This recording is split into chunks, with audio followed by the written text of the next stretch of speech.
In election 2024, now that we have passed 7:30, the polls are officially closed. Here is a live look in Hilliard, where you can see there are some folks who are still there. Anyone who tries to line up now, though, would be turned away. We are seeing some votes coming in. Other states close their polls at 7 o'clock. So on the road to 270 at this hour, we have former President Donald Trump now with 23 in the Electoral College, and we have Vice President Kamala Harris with 3. So we will continue to follow these results as they come in. Well, regardless of who wins the White House, it'll be historic. If Kamala Harris wins, she'll not only be the first woman to run the Oval Office, but the first president of South Asian descent. If former President Trump wins, he would become the second president to serve non-consecutive terms, the other being Grover Cleveland, with 2 stints in the late 1800s. Trump would also become the first president to be convicted of felony crimes, having been convicted of 34 felony counts for falsifying business records. Our political investigator Daryl Rowland joins us live in the studio. Daryl, it is safe to say we likely will not know the results of the presidential race tonight. Are you still hearing that? I think it's almost a certainty, Stacia. This race comes down to 7 swing states. If you look at the latest polls, some are actually tied.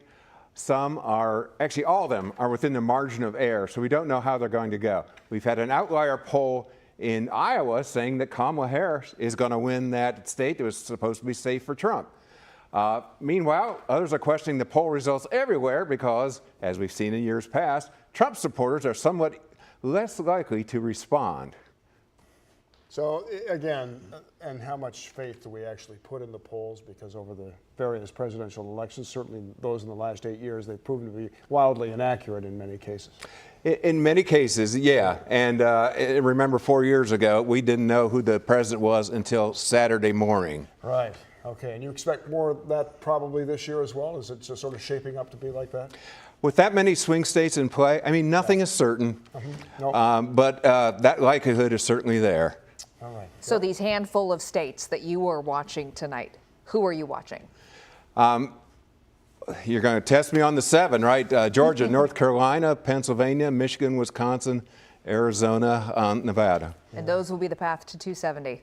The path to 270. Unfortunately, Ohio, we used to be among those key states. Yeah. Just remember a few cycles ago, everyone's eyes were on Ohio. Ohio, Ohio, Ohio, they famously said. Yeah. Now we're mainly on the sidelines because President Trump is probably going to win very comfortably here. As goes Ohio, so goes the nation. Now that apparently is no longer the case. Might be Pennsylvania, actually. I think that's a good guess. All right. Daryl, thanks. Thanks.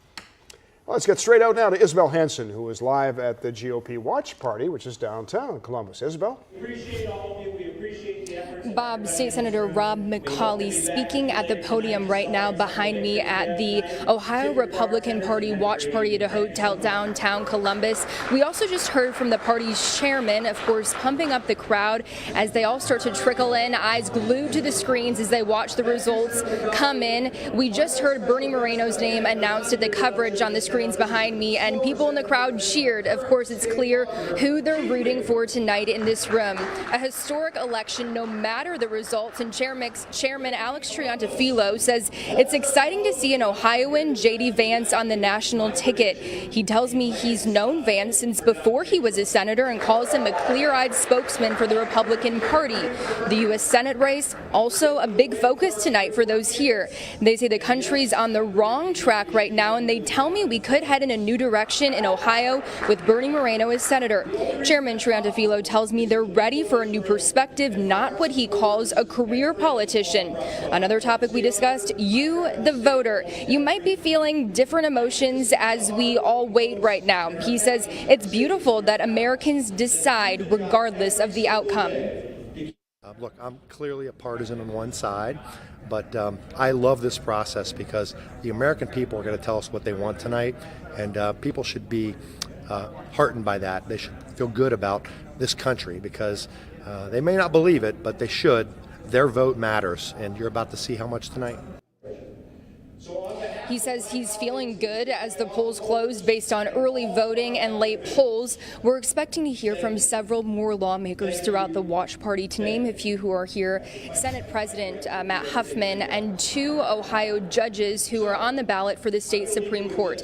We'll, of course, bring you the latest throughout the evening from this Republican Party watch party in downtown Columbus. Live on your side, I'm Isabel Hansen, ABC 6 News. Isabel, thank you. And now to the latest on the race for U.S. Senate. We're on your side with live team coverage. Kate Seifert, Rodney Dunigan tracking the results here in what has been the most expensive Senate race in history. $500 million spent. We'll start off with Rodney, who joins us live from the Bernie Moreno watch party. And I would imagine, Rodney, the energy is, well, they're like on pins and needles out there. I tell you what, Bob, you were right about that. And the energy is starting to pick up a bit. I want to set the scene for you if I can. Let's walk this way. The doors opened about 7 o'clock, and as you can see, the crowd here is starting to build. Bernie Moreno, in a matter of hours, will be speaking on this stage at that podium. Obviously, his supporters hope that he will be giving a victory speech. We'll have to wait and see on that. Again, a lot of excitement here. Folks are anxiously waiting the results to come in. They've been watching a lot of the national results coming in as well. This is a huge race that not only has implications here in Ohio, but of course for the entire U.S. Senate. So a lot of emotions, a lot of anticipation for what will be going on here tonight. And I tell you what, again, the excitement is starting to build, and the anxiousness, I can definitely describe that. Rodney, what is the security like there tonight? You know, Stacia, that is a great question, and I'm not sure if this is kind of a example of kind of the national climate when it comes to politics, but I have literally never seen this. Coming in to the auditorium here, there are a number of police officers with dogs as well, during security checks and that sort of thing before you come in. You know, I've covered a number of these political rallies and these political events throughout the years, and I've honestly never seen that. So they're taking security very seriously here, so the folks here can enjoy themselves and be safe. So that's definitely no concern or worry as far as security this evening. Rodney Dunigan joining us live tonight from the Bernie Moreno watch party. We want to go now to our Kate Seifert, who is following what's happening with Sherrod Brown's watch party. Kate. Hey, Stacia, yeah, so we actually were just able to get in and set up our gear here at the watch party for Sherrod Brown at the Hyatt Regency in downtown Columbus. It's kind of a mad dash right now as the media is all getting set up. The doors also opened right around 7:30, so that crowd starting to trickle in here. And later on this evening, Sherrod Brown will be here, expected to be up at that podium speaking to his crowd of supporters, as well as all of the media who is here to wait and see what happens and what has become a very historic Senate race for multiple reasons.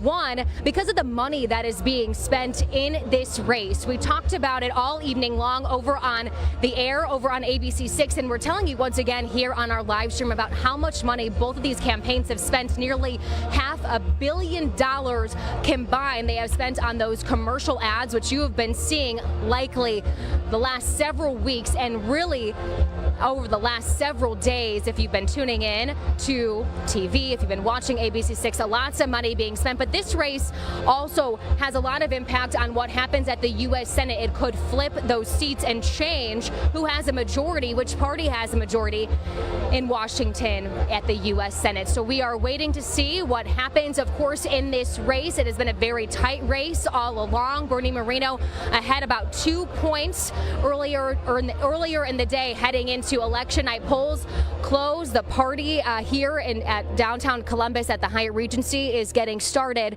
and we will of course keep you updated as things develop here, as doors have just opened really within the last about 12 minutes or so. We're also going to check in with Tom Bosco, who is also in downtown Columbus covering another race for us tonight, and I think he is standing by. Hi, Tom. Hi, Kate. Yeah, we are not far from one another. Also in the Hyatt here, where folks are starting to trickle in to watch the results and see what happens with State Issue 2. That is the anti-gerrymandering constitutional amendment that voters had to decide on today at the polls and, of course, during all of the early voting situation.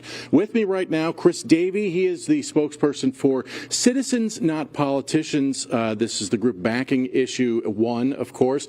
Chris, tell me the vibe right now. How you feeling? Well, we're excited. You know, this is the culmination of over a year's of work. Republicans, Democrats, independents, all across the state. We mobilized to end gerrymandering in Ohio, and we're right on the verge of it with people voting yes on issue 1. Tell me how this came about. I mean, the last cycle of redistricting was very partisan, and even the former Chief Justice of the Ohio Supreme Court and her court ruled them unconstitutional a number of times, and now, of course, she is involved in this reform effort. Tell me what was going through people's minds during the last round of redistricting. Ohio is one of the 10 most gerrymandered states in the country, and those court cases that you mentioned, 7 times the Ohio Supreme Court ruled that the politicians drew unconstitutional gerrymandered maps, and people were frustrated. We thought we had fixed it with these earlier amendments in 2015 and 2018. They passed by wide margins because nobody likes gerrymandering. But there's a big problem. The politicians wrote those amendments. The politicians kept themselves in drawing the maps. So what we're doing with issue 1, citizens, not politicians, are going to draw the maps. And it's worked in other states. It's worked really well. What you end up with is an open, transparent process and fair maps. And that leads to better results for everybody. Democrats, Republicans, independents. This is a nonpartisan issue. Polls are closed, so I guess it's kind of futile to ask me to make your case again. But, I mean, the opponents of this say those are not elected officials by their nature, and they're not accountable to the public. I mean, that's sort of the point, though, isn't it? Well, the opponents are all politicians or lobbyists or people being paid by politicians and lobbyists, and they love the system the way it is because it keeps them in power. And so they went around the state. They lied about what issue 1 does. And this accountability issue, what could be more unaccountable than having maps written that were unconstitutional 7 times, being one of the 10 most gerrymandered states in the country? That's unaccountability. We can't vote these people out. They're in safely gerrymandered districts. A couple of the people on the redistricting commission, one of them in particular, is running unopposed tonight because they drew themselves into a safe gerrymandered district. So let's talk about accountability. The accountability that we're going to have in this system, an open, transparent system. Everything is subject to open meetings, public records. They'll go around the state. We will have 5 commissioners, 5 Democrats, 5 independents, 5 Republicans. They'll go around the state. They'll hear from their fellow citizens, and they'll draw fair maps in an open and transparent process. That's accountability. All right, Chris, good to see you. I appreciate you talking with me here tonight as we all kind of keep an eye on those results to see what happens with state issue 1. So that is the scene here at the Hyatt in downtown Columbus. Guys, back to you. All right, thank you, Tom. Daryl Rowland joining us back in the studio here. Daryl, we talked a moment ago about how it's likely that we won't see the final results for the presidential election tonight. The same may go for control of Congress. Of course, Bernie Moreno, Sherrod Brown, deadlocked in the Ohio polls. What do you foresee there as far as results tonight? Well, what's happening right now, polls have been closed for about 15 minutes. Now, under Ohio law, every state's not like this, but under Ohio law, they were allowed to tabulate all those people that set records voting early. Those are the results that are now being posted onto the county websites, onto the state's website. So if you're one of those geeks like me that get online, gotta know, what you are seeing first is the early vote. Now, insiders always sort of had an elevator race, if you will, because in years past, Democrats dominated early votes. So Democrats would always go out to a pretty big lead about this time of night because that was totally the early vote total. Then the game was during the rest of the night when you get in people who voted today, will Republicans catch up and take the lead, or will Democrats stay ahead? But with the heavy turnout today, and numbers are showing large totals of Republicans are turning out, we're turning out for early vote, that old rubric may be out the window. So this election is going to redefine lots of things, I think. Fact World News tonight showed pretty much even Steven as far as Democrats and Republicans early voting, about 40% each. And the real question now is the 22% of independents who voted early. We don't know the results there. We don't know the results. And as you say, it could be later than tonight, much later than tonight, till we get the results. So take us through the ballot counting process from here. All right, this is a little convoluted. We all would love to have all the results tonight so we know who is president, who's our senator, and all that. But real life is not always so neat. We actually have not counted all the ballots even at the end of tonight.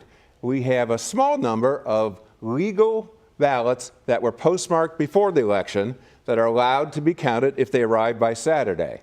We also have provisional ballots from today. Now that's when a question's raised about voters' eligibility. You vote provisionally, then you check out. Are they eligible? Are they not? They have until Saturday at 5 p.m. to resolve that. And boards of elections will be open in every county for that purpose. So that will actually be the final count on Saturday. But here's the frustrating part. If you're just kind of waiting, who's going to win? Right. They don't announce it Saturday. It is not until the state's official canvass on November 20th that this is announced. And even then, if the race remains really, really close, if it's within 0.5%, that's 0.5 percentage points, that is an automatic free recount. So again, you go through the process, all the counties run those ballots again and see where they are then. 2,000 revisited potential.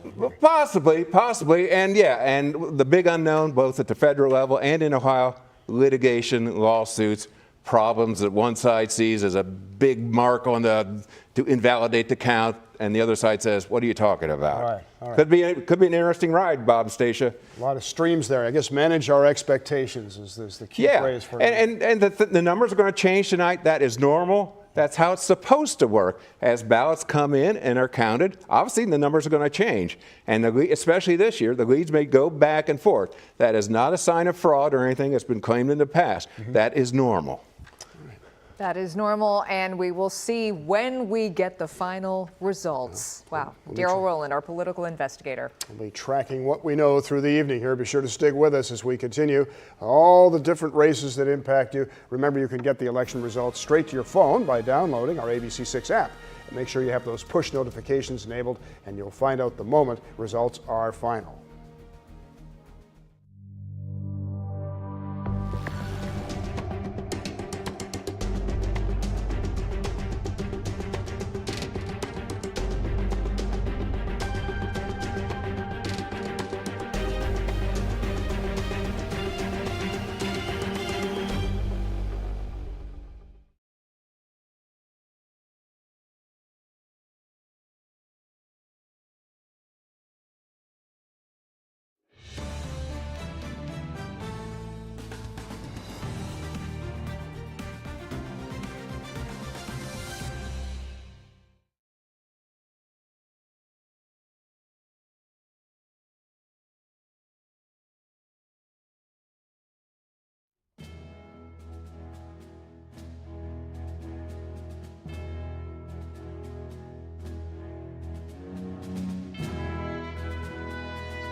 Keep updating this throughout the night to get you that final result as it comes in. We're also keeping an eye on the local school levies on the ballot. Some school officials have said that Ohio's school voucher program has put a drain on public education funding.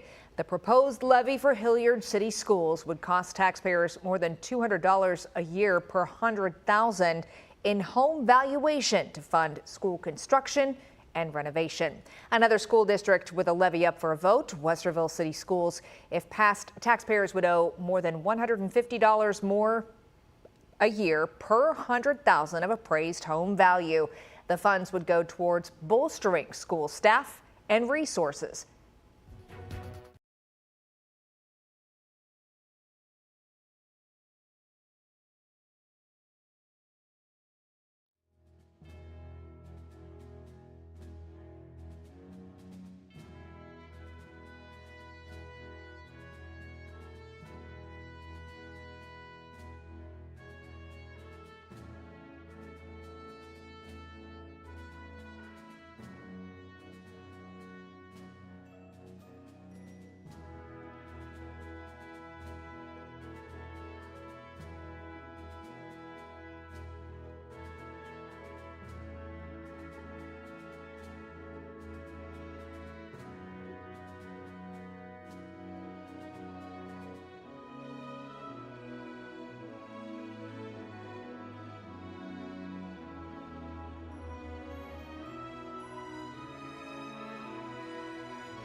Hello from downtown Columbus. We are at the Hyatt Regency for Senator Sherrod Brown's watch party. The energy really picking up in this space. Doors opened around 7:30 and more people are trickling in as we wait for those election results to come in. The incumbent running against, of course, businessman Bernie Moreno. This is a race that is historic in many ways. Of course, it could determine the U.S. Senate, who has more seats in the U.S. Senate. It is also historic because of how much money both sides of this race are spending. Nearly $500 million combined spent from both of these candidates as they headed into Election Day.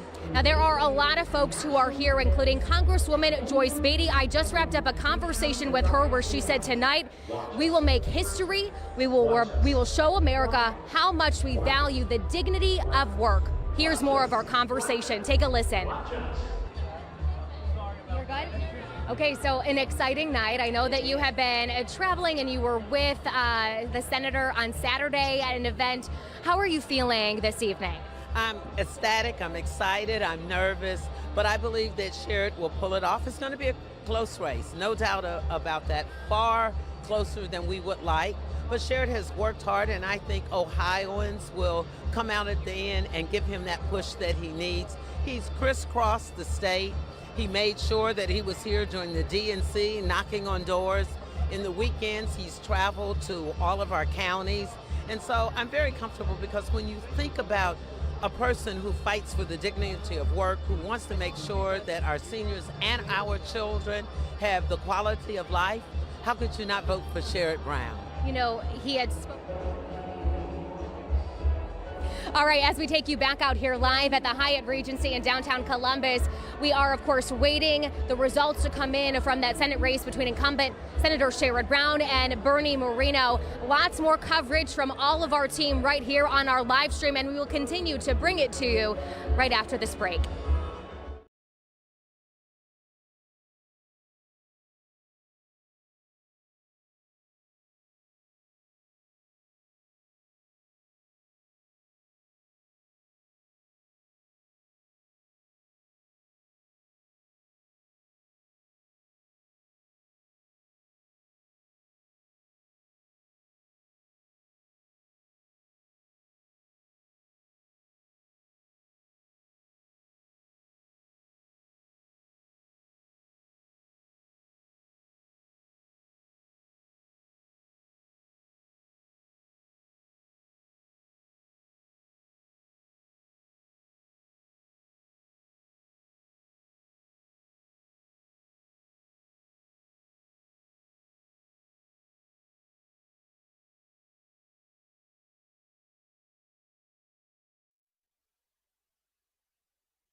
Okay, we're good to go now.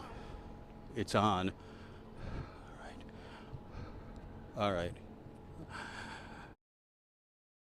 I am Steve Levine here at the Franklin County Board of Elections, where you can see behind me the ballots are starting to be delivered after today's voting here in Franklin County. This is how it's working. Right now, there are representatives from the Democratic and Republican Party in each of those vehicles. They have all the equipment, all the materials that were used for voting today, along with the votes that are in special bags that will be given to volunteers and workers once they get through this garage. These are cars that are coming from more than 300 polling locations that includes 888 precincts. Now, the first vehicles started arriving about a half an hour ago, and now you can see that we are pretty much in the thick of it right now with all of these cars coming. Now, when they get through into the garage, there will be workers that will open up the trunks. They'll open up the sides of the cars. Like I said, they will take out the equipment. They'll take out the posters. They'll take a lot of the materials that were used today, along with the voting materials and the ballots. Those ballots will then be taken into the Board of Elections warehouse, where they will be scanned and tabulated and sent to the Secretary of State's office in Columbus. We've been talking with officials all day, and they tell us that as of now, about 37% of registered voters today actually have voted today. A little more than that, you can add in the other early voting, and it's probably around 70%. Officials did say that they expect around 72%, which is the same number that we had 4 years ago during the presidential election.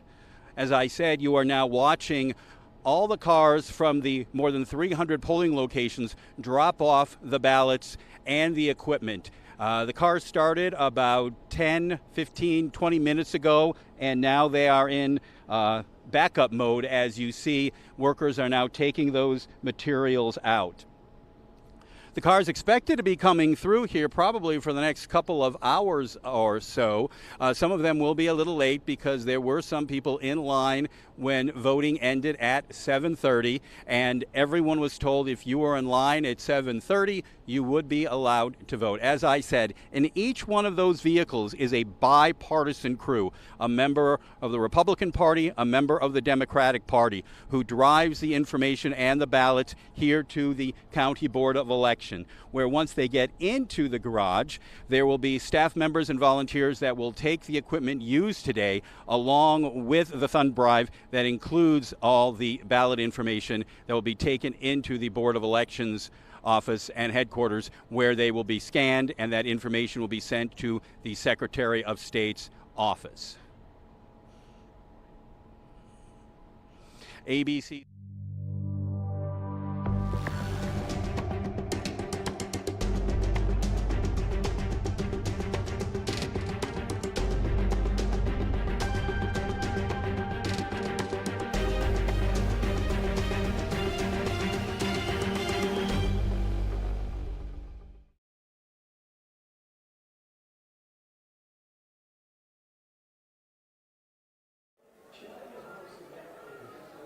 Live from the Republican Party watch party here at the Renaissance Columbus Hotel downtown.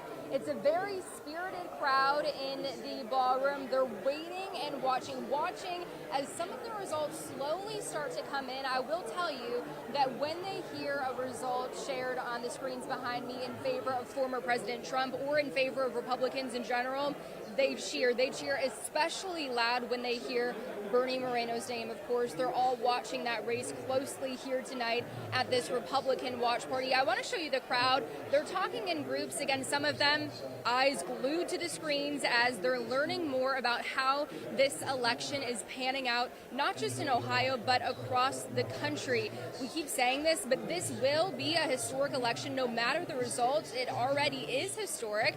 The Republican Party chairman, Alex Triantafilou, says it's exciting to see an Ohioan, J.D. Vance on the national ticket. He tells me he's known Vance since before he was a senator, calls him a clear-eyed spokesperson for the Republican Party. Now, if former President Trump and Vance do win tonight, what would happen to Vance's Senate seat? That's a big question.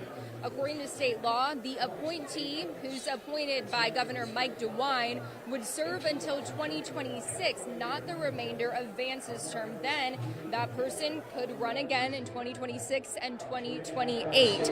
During the Republican National Convention, DeWine wouldn't say any names, but he did tell CNN he's looking for someone who will work, make things happen, and who's up for the challenge to run again in 2026 and 2028.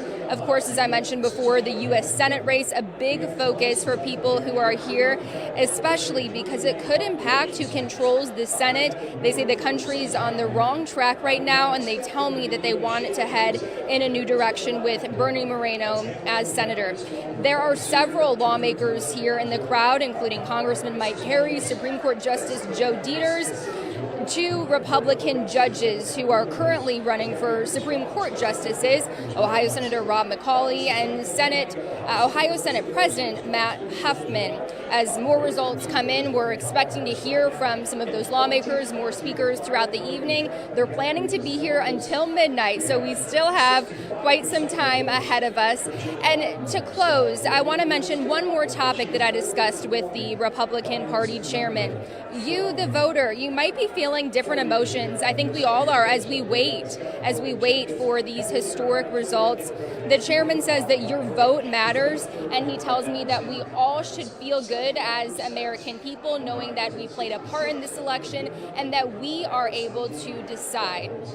So we'll be live throughout the evening, of course, on air on Fox 28 News at 10 and ABC 6 News at 11 from the Ohio Republican Watch Party here at a hotel downtown Columbus.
Hey, good evening to you from the Hyatt in downtown Columbus here, where folks are gathering to watch results of State Issue 1. I'm with the folks who are backing State Issue 1. That's the group Citizens Not Politicians. They are here kind of quiet so far as the early results start to trickle in here. In fact, in the room here, there's almost more journalists than there are supporters of this measure right now. Here's what we know right now with just about a little less than 9% of the vote in right now. That includes all of the absentee and early in-person votes, along with about, like I said, 8% or so of the election day precincts. Right now, the no vote just a little bit ahead here, 51 to 48% in this situation. Kind of an interesting and almost, some might say, surprising result, especially with some of that early and absentee balloting in already right now. Of course, this is issue one. We're talking about the constitutional amendment that would change the way the boundaries for state legislative districts and congressional districts are drawn and put that power in the hands of citizens, not politicians, thus the name of the group supporting this measure here. Kind of an interesting situation with this. Of course, folks say they do not like gerrymandering, but the advertising for this, the folks who are opposed to this and the folks who are in support of this, it was just so interesting to see their signs. Both said that they wanted to end gerrymandering. One of the yes vote folks had signs that say stop gerrymandering, or actually I think the yes had ban gerrymandering on their signs, and the no folks said stop gerrymandering on their signs. So who knows, there may have been some confusion among voters when they went to the polls to make their decisions. But once again, let's take a quick look here and do a quick refresh on this. Yep, still about 8, oh no, now we're up to about 10% of Election Day precincts reporting, and the vote is holding right now. Yes, about 48%, no, about 51% on issue one. And we will continue to follow this. But now, back to you guys.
About all of the things that he and his administration has accomplished in his lengthy tenure in that Senate seat.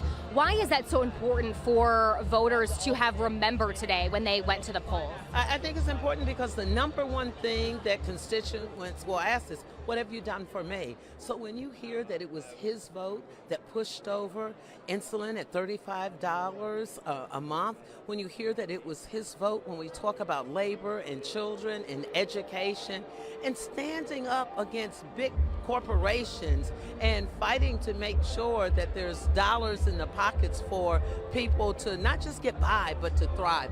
That is the trademark for Sherrod Brown. There's been so much money that's been spent in this race, and it has become an historic amount of money. Why is that, such a significant part of tonight? The fact that there has been so much money poured in to such an important race. I think it's significant because it's, in my opinion, far too much money that had to be spent on this race. But I think it's important because people have made an investment in it.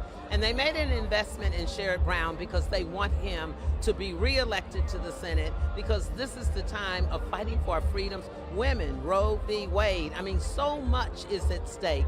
And it is Sherrod Brown that will make a difference in all of our families' lives. And final question, if things do not go the way that we want them to go tonight, what is your biggest concern as we head into the future of the state of Ohio? I think it's a big concern for me. J.D. Vance has been in office, and that means if it doesn't go my way and he's the vice president, if Moreno is the senator, we will have 2 Republican senators.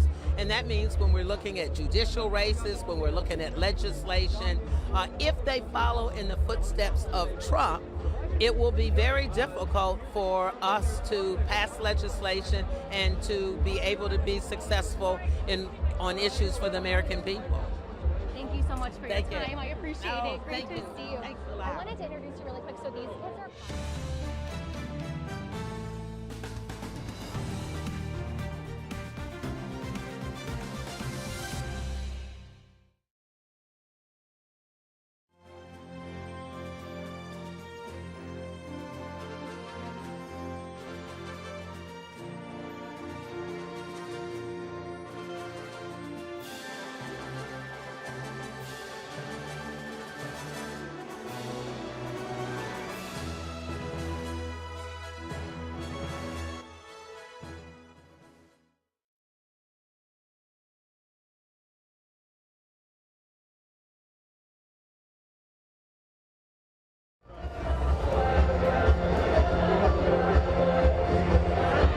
Hello from downtown Columbus, where we are at the watch party for Senator Sherrod Brown. Of course, a historic Senate race, the incumbent facing businessman Bernie Moreno. Just a moment ago, we wrapped up a conversation with Congresswoman Joyce Beatty. I asked her how she is feeling about this night and this particular race. Take a listen. But I believe that Sherrod will pull it off. It's going to be a close race, no doubt about that, far closer than we would like.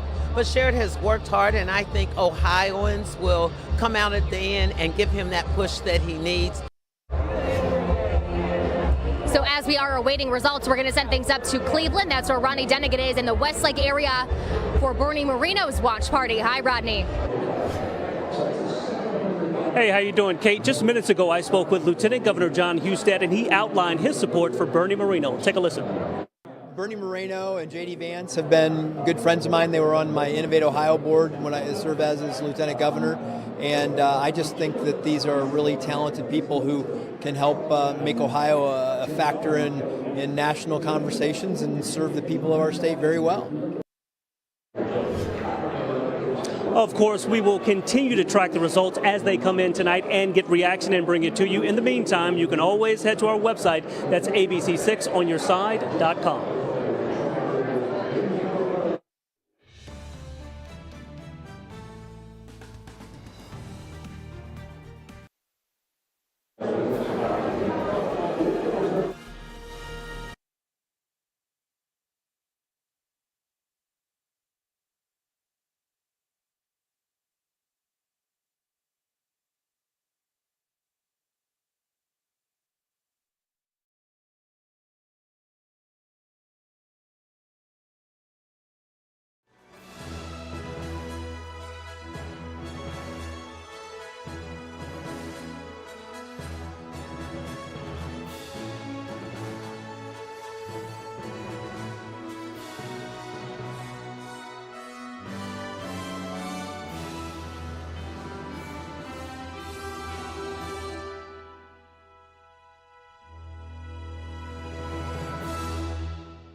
Good evening.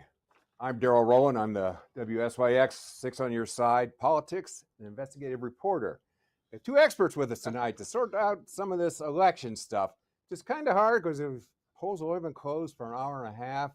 Nobody, I think, has any crystal balls, but they can shed some insight on where we are now. We have Bob Clegg. Both these guys have many titles. Bob Clegg, he's a Republican strategist. Yeah. Derek Clay, Democratic strategist. So we got That's easier. yeah, that's easier. Yeah, we don't want the $10 titles here. So. Well, gentlemen, the polls have not even closed on the presidential race, of course, and on the West Coast and things like that. But so this is kind of more just going into the very early evening. How do you see this presidential race coming down? We have 7 key battleground states. The latest polling compilations I saw that all were within the margin of error. What's going to sort this out in the end? It's going to be close. I mean, it's just going to be a very, very close race.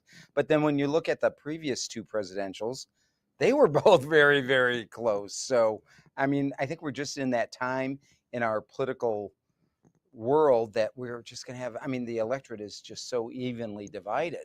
Yeah, I agree with that. You know, when you look at the race of Vice President Harris, which is, she just got in this race, 3 months ago, maybe 4 months ago. And so the momentum that she has had from the time that she entered the race has been pretty monumental. I mean, she's shattered records on her fundraising. President Biden was down in all of these battleground states before Vice President Harris got into the race. Once she got into the race, it tightened up quite a bit. So when you look at that, you look at these key battleground states of, Pennsylvania, Michigan, Wisconsin. These are all states that have traditionally went Democrat. Last time they went for former President Trump. Right, the blue wall, right. So-called. Yeah. Right. So if she carries, Pennsylvania, Michigan, and Wisconsin, which is all very much in her grasp, she will be the next president of the United States. What are you most impressed by Kamala Harris's campaign? They're very organized. They are very concise on their message. They knew right away that they had to raise money in order to increase her profile. Even though she was vice president of the United States, she still had a lesser profile because she was not the nominee at the time. So they had to raise her profile. They had to get her platform out to the American public quickly. And so those are the things that I was impressed that she was able to put together her campaign operation together that quickly. Okay. And Bob, what's impressed you about the Trump effort so far? Seemingly he's a guy that, he's been around for 8 years now. Yeah. America knows him pretty well, for better or worse. Yeah. And before that, they knew him from The Apprentice, So probably one of the most known presidential candidates we've ever had. The thing that impressed me about the campaign this time around was the way the campaign had a rapid response and the way they could turn things around really quickly. Like when Kamala Harris went on The View and she was asked, what would you do that's different from, Joe Biden? And she said, off the top of my head, I can't think of anything. They had a TV ad out with that in it by that night. And I was really, really impressed with the way that they were able to take, and they did that multiple times with different things that occurred and a lot of different things occurred during this campaign, and they were able to respond really quickly. Let's bring it home to Ohio. And the common thread, another nail-biter, razor-thin margin race between incumbent Democrat Sherrod Brown, who's been in the Senate since the beginning of 2007 after upsetting Mike DeWine. Bernie Moreno ran 2 years ago for the seat eventually won by J.D. Vance. He dropped out before the primary there. Bob, let's just kind of do it the same way. What's impressed you by the Moreno campaign? Well, I'm impressed about their discipline. The candidate, I think, is a very good candidate. He comes across really well. He's very articulate. And they decided early on to just kind of glue themselves to Donald Trump. And that was, I thought, a very smart strategy because President Trump's going to win Ohio handily again. And I think he's going to win it by big enough margin that he can pull Bernie along, and Bernie's going to win. Okay. Again, for Sherrod Brown, he was, I was just out of high school when he won his first race. In 1974 against Joanne Douglas for state rep in Mansfield, Ohio. Yeah. And I covered him a long time. I've seen a lot of his campaigns. What's impressed you? Let's start there with his re-election campaign. Well, I think for the mere fact that he has been on the ballot and he has been elected by the people of Ohio for so many years says that he's truly someone that the people of this state trust, right? He has he's never changed his message. His message is fighting for working class people, making sure that people have dignity in their work. He's a man of the labor movement. He wants to make sure that people are being treated fairly in this state. And I think that that's the reason why people have elected him back to office for so many years. Let's do a little devil's advocate. If, and again, we're just hypothetical, these ballots are being counted even as we speak. Yeah. But if Sherrod Brown does go down, to what would you attribute that at this point? Well, I mean, listen, this is Ohio for the last several years, I would say, is a red state, right? So if that does happen, I would say it's because of the overwhelming popularity within the Republican Party for Donald Trump. Donald Trump won the state in 2016. He won it by 8 points. He won it again in 2020 by 8 points. The question is whether he will be able to meet that same margin, or if it's more or less. If it's less, then it's going to be, very good for Sherrod Brown. If it's more, then there's going to be some issues. Okay. And Bob, kind of the same question about Bernie Moreno. If at the end of the count, he falls short of upsetting Sherrod Brown, to what would you attribute that at this point? Well, I mean, probably just to the strength of Sherrod Brown. He's only lost once in his whole political career. And who was the political campaign manager for that race? I think it was me. Okay.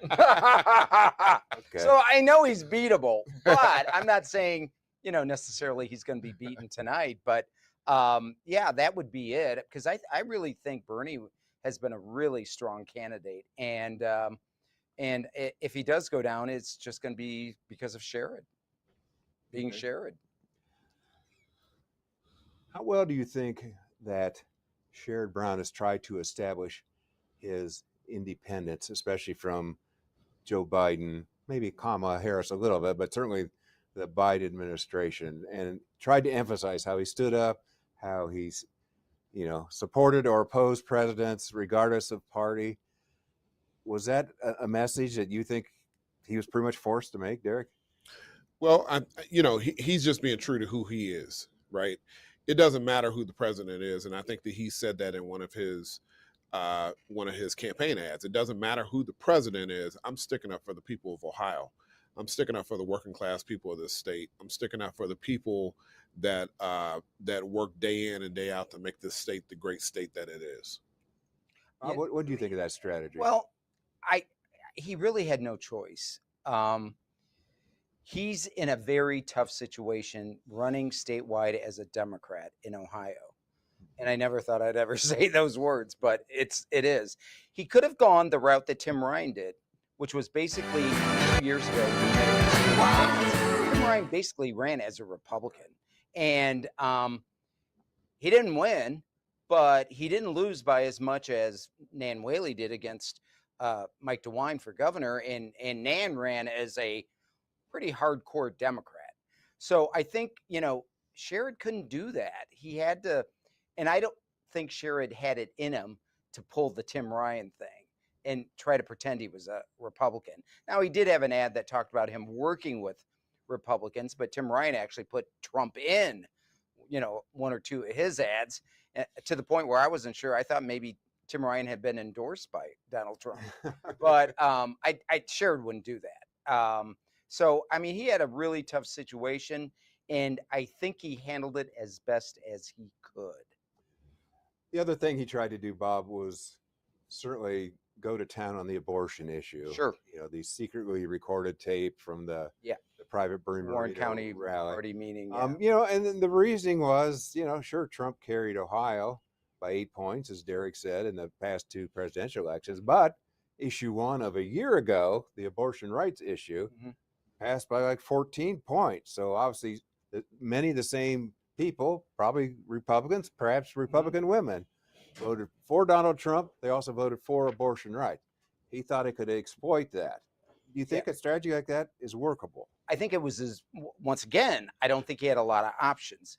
Abortion is really one of the few issues that Democrats actually poll better than Republicans. If you look at immigration, you look at the economy, inflation, we're overpowering Democrats on all those issues. Abortion was one where they get better polling numbers. However, I don't think it ever transfers to candidates, and I'll give you the perfect example. Mike DeWine, the governor who signed the heartbeat bill, is running for re-election for governor 4 months after the Dobbs decision. And he had an opponent, Nan Whaley, who actually tried to make abortion an issue. And he won in a landslide, 25 points or something like that. It's an issue that people care about. It's not top of mind issues, but it is also an issue that I don't think can be transferred to candidates. Do you think perhaps those women who were the crossover voters, voted for Trump, also voted for abortion rights, did they perhaps not think abortion was that big an issue in this year's election, Derek? You know, I do agree with Bob. I think it's one of those issues that people pay attention to, but it's not necessarily going to be a determiner, right?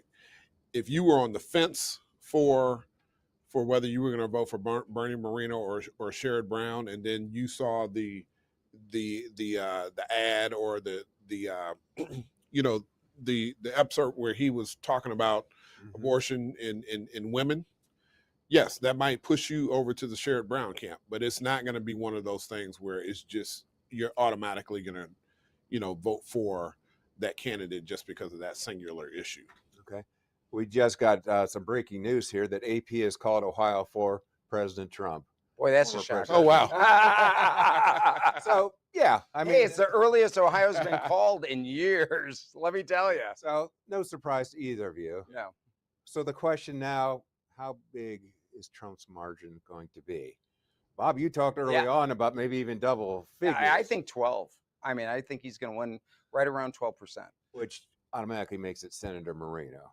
Yes. Eric, what are you hoping for? And I think it's going to be half of that, at least. It's going to be between 6 and 7. That's my prediction. And then how does that roll down to the Senate race? If it's between 6 and 7, I think that Senator Brown is safe. All right. Well, courageous predictions, even as the votes are being counted. So, yeah. Let's talk about issue 1. My goodness, what a controversial and confusing issue. And let's just talk about that. I mean, the old adage is if voters are confused, their tendency is to vote no. Do you think voters were confused on issue 1? Absolutely. Yes. And absolutely. I'm sorry. Yeah, go ahead. I'll tell you why. It's a process issue. It's not like abortion, where everybody knows abortion. Everybody knows where they stand on it. It's not marijuana. Everybody knows marijuana, and and people know where they stand on it. This is a process issue, a government process issue. So that in itself means, why do they care, and what is it exactly about? And I think my side, the no side, did enough to muddy the waters, let's say, on that whole, well, who really is gerrymandering? Is it the politicians, or is it the citizen panel that's going to be created? So I agree that they muddied the waters because it's quite simple. I mean, when you have a process that's being led by politicians, naturally there's going to be some bias in it. When you have a citizen-led process, then there's going to be less bias because you're going to have people that will have some guidelines as to how the lines should be written, but they're not going to come in with their political biases that's going to make them want to draw a line a certain way. The reason why state is so red right now is because we do have gerrymandering. And if you had you could look to the state up north. They did a similar thing, and they put citizens in charge of their process, and you had dramatic different results of the makeup of the legislature. But Derek, come on, you can't gerrymander statewide races, and we got all those too. Yeah, well, I don't know. I don't know. Granted, Bob, how important was it? The ballot board, controlled by Republicans, Franco Rose wrote controversial ballot language that called ironically, the anti-gerrymandering amendment, said it was gerrymandering. That was challenged with the Ohio Supreme Court.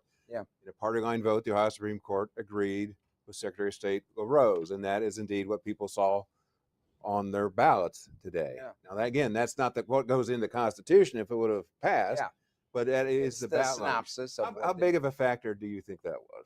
Well, if you actually think people read that stuff, it would be a big factor. Nobody reads that stuff. I have a friend who actually, on purpose, tried to read it. And they knew how they were voting on it, but they just wanted to see, okay, what exactly, they couldn't get through it. It's too long. And, if you're in a line to vote, whether it's early voting or election day voting, you're in a line, they're trying to get people moving. Nobody feels they have that ability to just stand there and read it. So I've never thought that ballot language ever affected an issue.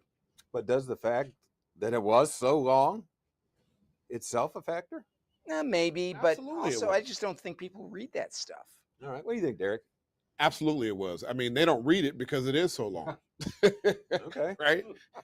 I mean, if it was the simple language of what the citizens wanted for that particular ballot language, then I think you would have had a dramatically different result. Now, we still don't know whether it's going to pass or fail. I mean, we're still, the election results are still coming in. Right. But we're talking about the factors that push people either way. Yeah. Right. Yeah. Now I thought I was always, and I'm a media buyer, or that's what I started out being.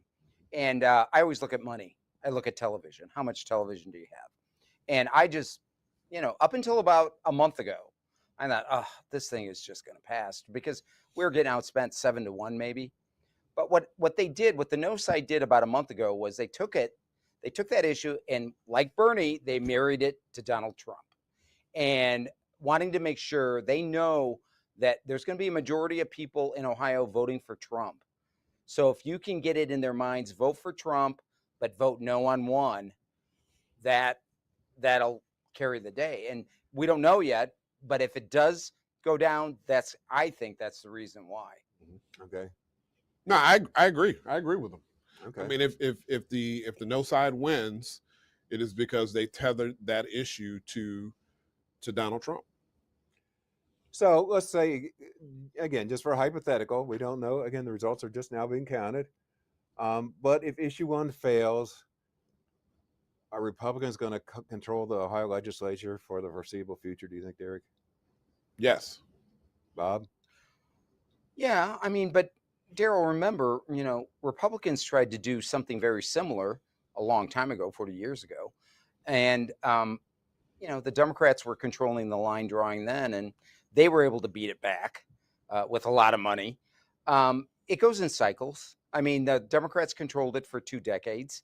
Now we've controlled it for almost 4 decades.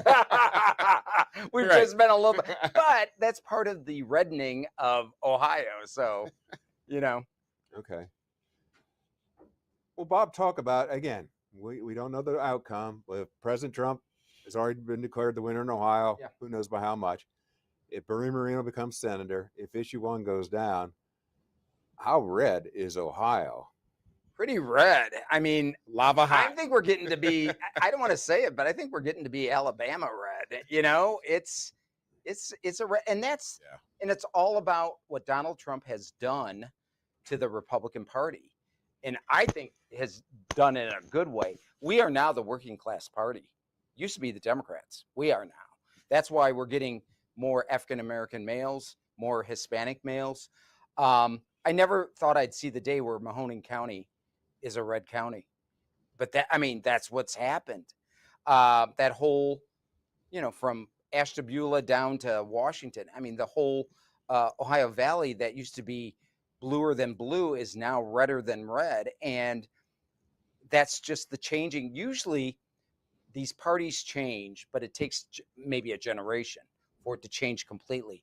This has occurred in basically 10 years. I've never seen that in politics. Derek, let's just assume this is a scenario. It's all, the election for Ohio comes back all red. How do Democrats dig themselves out of a hole like this in a state that was, as Bob said, within the past 10 years, we were regarded as the national bellwether? Well, you have to remember that Democrats still control the large cities in this state. Making inroads in the suburbs of those cities. So I think that as the demographic of the state changes, then you'll start to see more blue counties, if you will. Okay. Bob, what if all this happens in Ohio, but Kamala Harris is the next president? Hey, we survived 4 years of Joe Biden. We can survive 4 years of Kamala Harris. I'm not one of these, and it's gotten so bad in politics on both sides that, if your side doesn't win, it's the end of the world and civilization as we know it is gone. No, come on. We can survive anything. All right. Well, on that note, let's wrap it up here. We've had a really nice in-depth discussion. Again, telling everyone that this discussion took place just as the votes were being counted, less than 2 hours. We're probably some hours away from results, but I think we got a lot of good insights about what may happen, the factors that drove both campaigns and things like that. Absolutely. So Bob, Clay, Derek, Clay, thank you so much for appearing on Six on Your Side. Yeah, we appreciate it. Yeah. Thanks for watching. We appreciate it.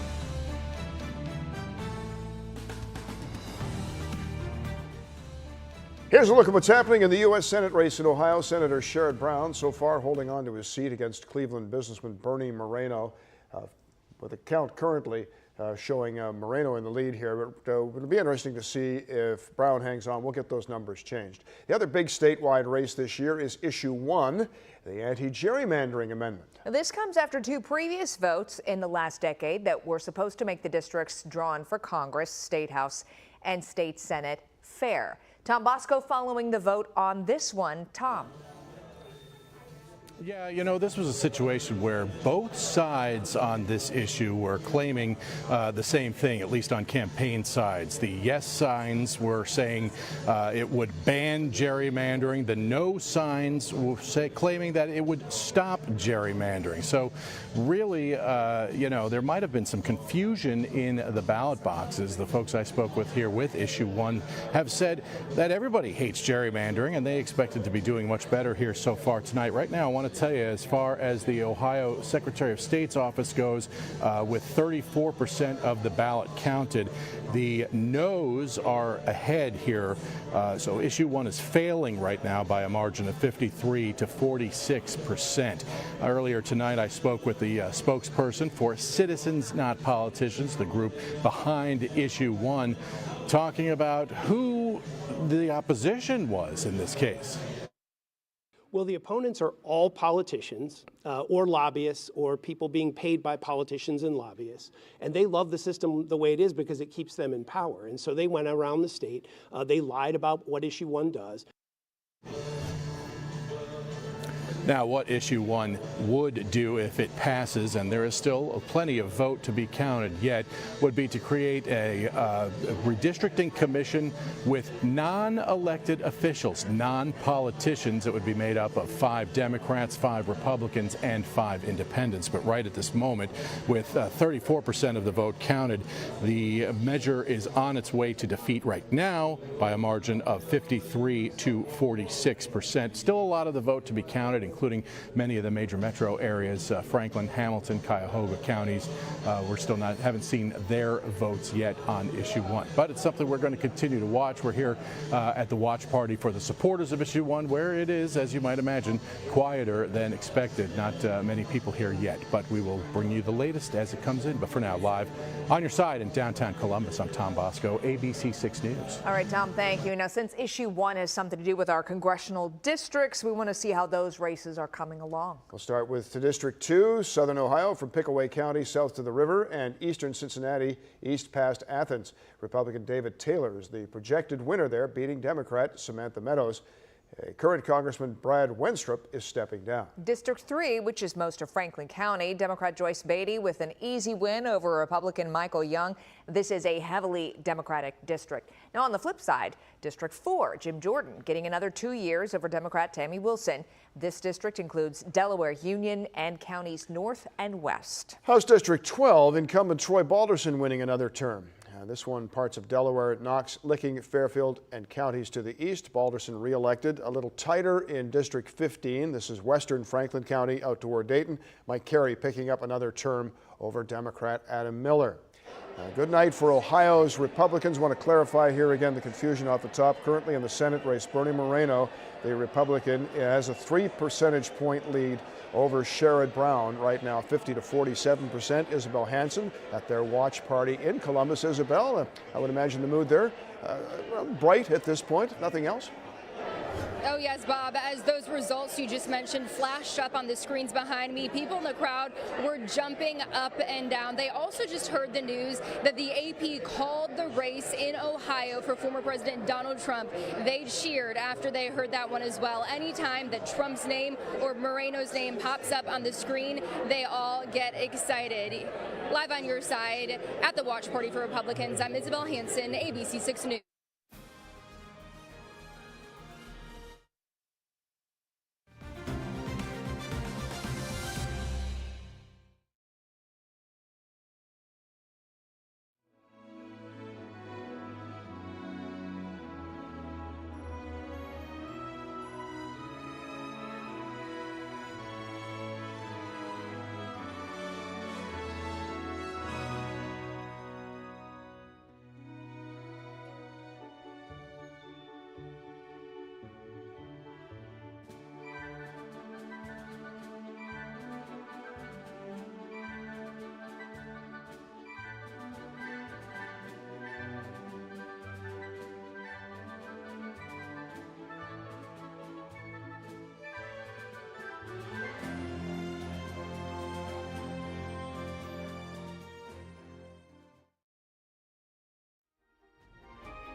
Fox 28 News at 10 starts now.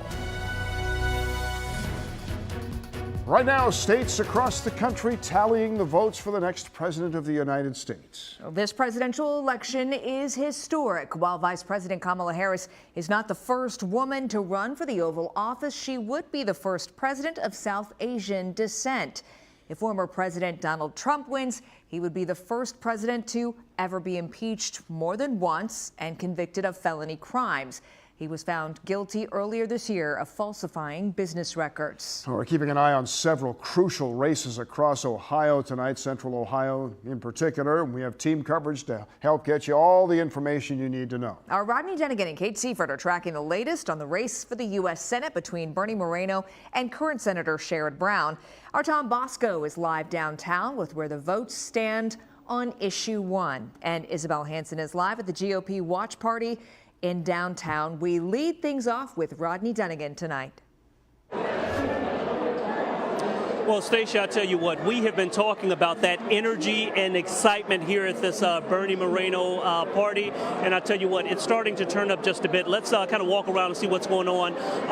You've been tracking us throughout the hours, and you can see now this room pretty much packed with supporters. They're pretty confident about how this is all going to go down. Some political bigwigs are here, too. If you can see right in front of me, State AG Dave Yost is here. Just a few minutes ago, I spoke with Lieutenant Governor John Husted. All of them are pretty excited about this evening, and I tell you what, obviously it wasn't long ago that the AP called the state of Ohio for former President Donald Trump. When that came across the screen here, there was an audible roar, and if you hear there, actually, we're looking at the results for this Senate race we're looking at right now. According to Fox News, at least, Bernie Moreno had 51% of the vote here in Ohio, and of course Sherrod Brown had 45%, and that margin continues to widen. Every time they show that on the screen, trust me, you hear that audible roar. And we spoke with a number of supporters this evening, very excited about how this thing may be turning out. Take a listen. Well, Bernie will bring a fresh perspective as an entrepreneur, but he's also been willing to earn his public service credentials because he's been to every county in Ohio. He worked really hard. He's got out there and really got to know the people of Ohio. And so when you bring both business experience and the willingness to spend time with the people of the state, I think that's a great quality that he will bring to service in Washington. I believe that Bernie Moreno is that fresh face, that fresh start. And of course, it's historic. He's the first Hispanic to run for the U.S. Senate in the state of Ohio. I am passionate about all the ideals that he has. He's a family man. He's a faith-based man. Bob and Stacia, I tell you what, minute by minute, it continues to get louder here. The mood gets more jovial. These folks are pretty excited by what they're seeing so far. They're into it, and what I can tell you over the years of covering these political events, whenever you see those big wigs like the Lieutenant Governor, the State AG, that's a positive sign for Bernie Moreno, because they would not be in this room if they weren't expecting something positive at the end of the night. Something I can tell you, we spoke with the Bernie Moreno team. He's not in the building just yet, so we're still waiting for him to come here. So that's something that we'll be tracking. Obviously, there's another party going on right now in Columbus. Kate Seifert has that side of the story. Kate, kind of break down, if you can, what is the mood there in Columbus? Yeah, sure thing, Rodney. So there is still a lot of excitement in this space. You can hear some applause behind me right now. Congresswoman Joyce Beatty at the podium speaking to supporters who are here tonight for Sherrod Brown. We are seeing those same numbers that Rodney just showed you. Bernie Moreno now with 51% of the vote as we are checking those polls and keeping track as those live results are coming in. But still, the mood here is very positive. We are waiting for Senator Sherrod Brown to arrive here and speak to these voters, to these supporters.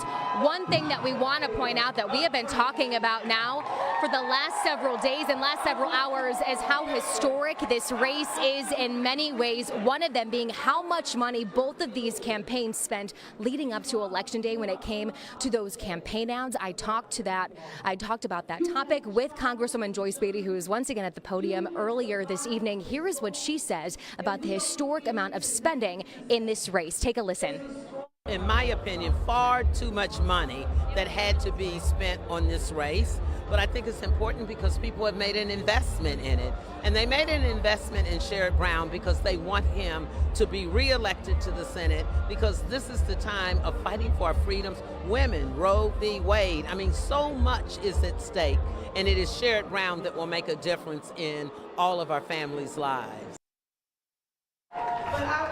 And voters who I have spoken to here and supporters of Senator Sherrod Brown have told me they voted for him and are here because of everything they say that he has done for our state over his last 3 terms in that Senate seat. So we will keep watching as those live results continue to come in, and we'll keep you updated, of course, here on the air and online as soon as we get any new results and updates. Bob, Stacia, back to you. All right, Kate Seifert live for us tonight there at the Sherrod Brown Watch Party. We want to give you a closer look at how Ohio is voting in this race. You can see here, Ohio now reporting just over 58% of precincts reporting at this hour. And you heard that surge of energy with Rodney Dunigan, who is following the Bernie Moreno campaign. Right here, you can see this is what they were cheering about, where we saw just recently the numbers surge for Moreno, now standing at 51.1% to Sherrod Brown's 45.7%. But again, 58.8% of precincts reporting at this hour. If we zoom in closer to some of our counties here, so here's how the state is breaking down currently. But you can look here where Franklin County definitely went for Sherrod Brown. As you can see, 67.8% to 29.6% with Bernie Moreno. Again, approximately 58% of precincts reporting. And pulling back out here, if we go to Union County, the numbers very much flipped. 59.4% going for Bernie Moreno and 37.1% going for Sherrod Brown. And in Union County, it's 100% of precincts reporting. So this is where Ohio stands at this hour. We're following this very closely. We're also following issue 1 and how that is shaking out for us tonight. Tom Bosco joins us live with an update on that issue. Tom. Yeah, I am here at the watch party for the folks backing issue 1, the group Citizens Not Politicians, and it is quiet. It has been quiet most of the evening here, and in fact, those numbers not looking good right now for state issue 1. With 60% of the vote counted in the state, there is a 9-point spread between the yeses and the nos, and right now it appears that issue 1 is on its way to defeat right now. In fact, the state Republican Party claiming victory on this, saying that gerrymandering has been defeated and that issue 1 has been defeated. Really, that underscores the whole discussion beforehand of this issue. I keep pointing out that both the vote yes signs and the vote no signs all stated that they were going to stop gerrymandering. So perhaps the voters did not know really what they were voting on, or perhaps were confused, or perhaps not. Many people also commenting on my social media saying they weren't interested in voting for a group of citizens who were not accountable to the public. Earlier this evening, I spoke with one of the backers of State Issue 1. He talked about who the opposition to this is.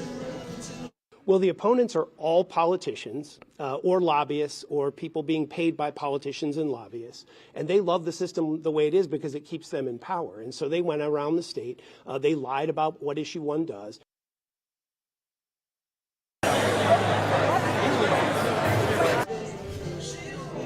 Again, with 60% of the vote counted right now, the noes are ahead of the yeses by about 9 percentage points here. The Republican Party claiming that issue 1 has been defeated. No concessions or comments really here yet from this group, but we're going to stand by and see what happens here in the next few minutes. But for now, reporting live on your side in downtown Columbus, I'm Tom Bosco, ABC 6 News. All right, Tom, thank you. We'll continue our team coverage now with our Isabel Hanson. She joins us live in downtown Columbus at the GOP Watch Party. Isabel, tell us about what's happening right now. What are you hearing? Stacia and Bob, lawmakers here tell me that Ohio Republicans have spoken during this election. They they've received news within the past hour that they all tell me they've been waiting for and hoping for. It's a very spirited group here. Reactions coming from the crowd when any race is called or in favor of a Republican or former President Donald Trump. We just heard from the issue 1 opponents claiming victory. They say Vote No was an outspent grassroots campaign, and they attribute their success to legislators across the state. When the AP called former President Trump for Ohio within the past hour, they cheered. Then, hearing Bernie Moreno's in the lead, some people literally jumped up and down. 3 judges who ran for Ohio's Supreme Court also shared what they considered their victory speeches: Megan Shanahan, Daniel Hawkins, and Joe Dieters. We keep saying this, but this will be a historic election no matter the results. It already is one. Republican Party Chairman Alex Trianafilo says it's exciting to see an Ohioan, J.D. Vance, on the national ticket. He tells me he's known Vance since before he was a senator. If former President Trump and Vance win, what will happen to Vance's Senate seat? Well, according to state law, the appointee appointed by Governor Mike DeWine would serve until 2026, not the remainder of Vance's term. Then that person would run again in 2026 and 2028. I asked State Representative Phil Plummer what's at stake this election. I think it's all at stake, I mean, just the issues we're seeing as a country, across seas. There's a lot going on, and with good leadership, we can get everything under control. We can get food costs back down, gas costs down, energy costs down. People are struggling. This is terrible. As more results come in, the party chairman says we'll hear from more speakers at the podium. But as you've heard, Republicans are excited with how the election's looking here in Ohio. Overall, lawmakers at this watch party tell me that all Americans should be happy that they use their voices and have the power to decide in this election. Live on your side in Columbus, I'm Isabel Hansen, Fox 28 News. Isabel, thank you so much. The results from today's election are starting to roll in. More of Fox 28's team out in the field tonight. We're going to check in with them coming up. And the Buckeyes pulled off a major win in Happy Valley, but head coach Ryan Day isn't completely happy with the team's performance, where the Bucks need to improve before their next game against Purdue. Well, we had record warmth today, and some rain is on the way. We'll show you the updated timeline for when the rain will arrive and how much we'll get coming up around 10:18.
That was a while ago, actually. Yeah. All right, welcome back to our coverage here. Let's take a look at where the numbers stand for the U.S. Senate race in Ohio. Bernie Moreno right now with 51%. Senator Sherrod Brown at 45%. So by my math, which is not really that good, 7 percentage point lead now for the Republican Bernie Moreno, looking to unseat the incumbent Sherrod Brown. And that would be make it now 5 percentage points. That would make it a really impressive win for Bernie Moreno, because Sherrod Brown has proven to be very resilient in that seat over the years. We're joined now by Derek Clay, who's a Democratic strategist, and Bob Clegg, who's a Republican strategist. What do you make of this move by Moreno to open this lead, Bob? Well, I mean, I think it's all been a factor of the Donald Trump and how big of a margin Donald Trump's going to have here in Ohio. And it's going to be big enough that he pulls Bernie Moreno over that finish line. What did you think that gap had to be in order to help Moreno? I thought that Trump had to win by 8 or more for Bernie to, have for sure a win. If it was somewhere between 5 and 8, I was unsure. If it was less than 5, I thought Sherrod could survive. All right. You may want to have Bob Clegg in your corner next time you're in Vegas, because he was predicting a 12-point Trump lead, and I know you had that. He had that lead at least at one point tonight. Yeah. Derek, what do you make of this? Sherrod Brown, perhaps in 2016, was the only Democrat to win statewide office. Does it look like his run is coming to an end? Well, the night is not over. Yep. He is trailing right now, but the night is not over. So we'll see what the margin is or is not by the time we get to the end of the night. What gives you hope at this point?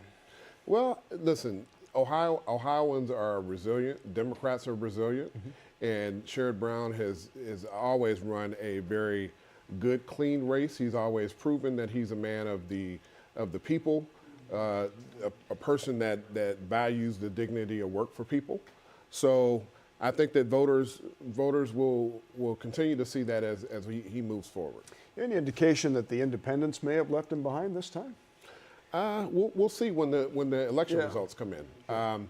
I know that the race that he has run has been a race again that has been about working class people in this state. Looks like a red wave in Ohio this time for you, Sure Bob? does. Yeah. Yeah, I mean, it looks like we're going to win all 3 Supreme Court races. And it looks like issue 1, which we were fighting, is going to go down. So I think it pretty much has been a pretty big red wave here in Ohio. You all surprised at the margin of victory for the no vote on issue 1? Well, yes, I am in some respects, because $40 million was spent on the yes side, and I think we spent about $5 million on the no side. Usually when you get outspent 8-1, you lose. But I think it was smart that the no side about a month ago tied it to President Trump. And by doing that, they're going to ensure that the Trump voters would also vote no. And obviously it worked. Well, when you muddy the waters with the ballot language, as the Republicans did, that's what you get. This is the type of result that you get. They made it very confusing for voters. And typically, when you make an issue confusing for voters, they usually vote no.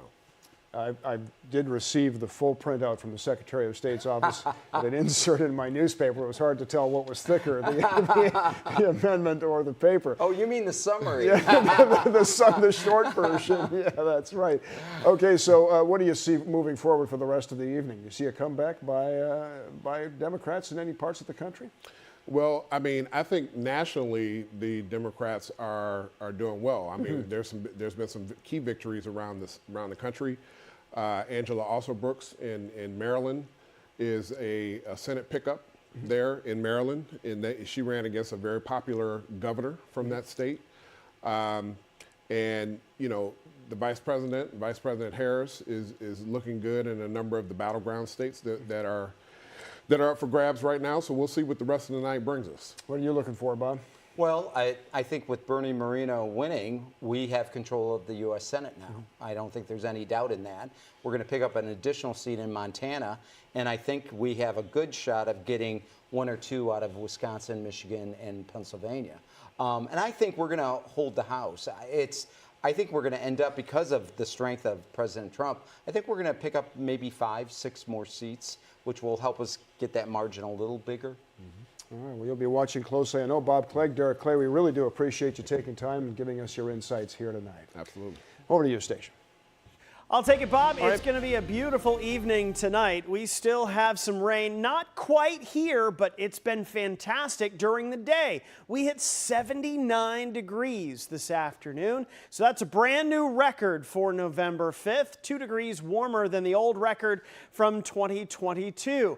We set records all across the region today, tied or beat the old ones. So there's your new 79 in Columbus, 77 in Mansfield, 78 in Cleveland. Dover, New Philly hit 80 today, Zanesville 82, and Parkersburg, Marietta tied the record at 83. So records all over the state. In the meantime, the rain not quite getting to Columbus just yet. It's still off to the west. In Columbus itself, we can see the clouds thickening up, but we don't quite have the showers yet. Kenton is getting some rain. Bellefontaine and Logan County getting some of that rain right now too.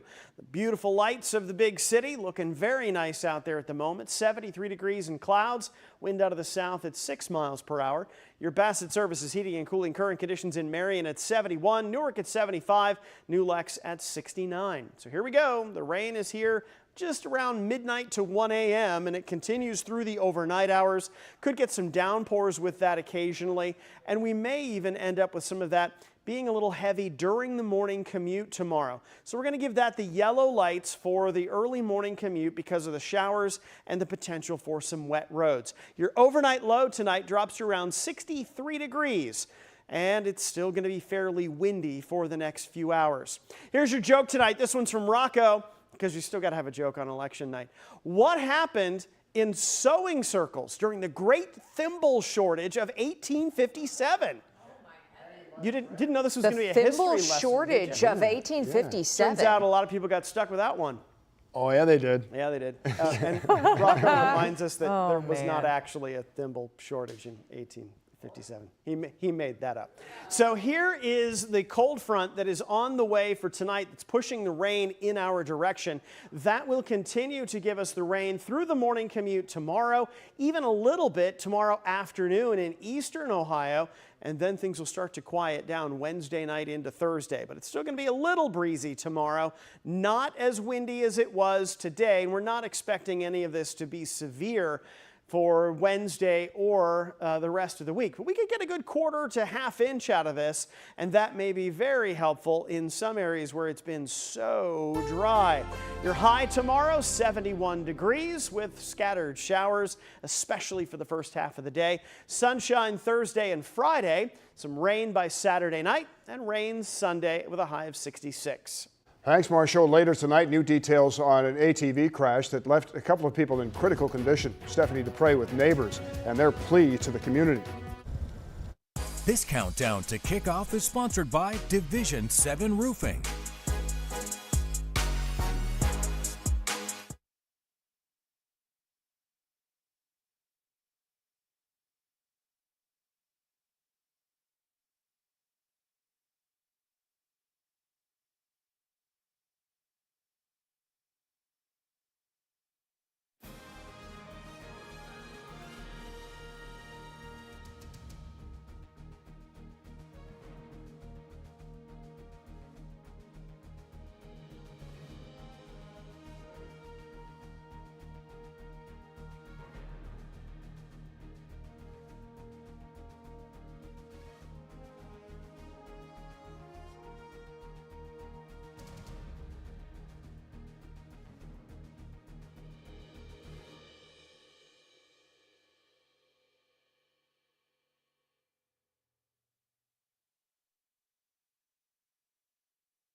In the football fever, the first round of the college football playoff rankings released tonight. 12 teams, of course, getting in this year. And how about this?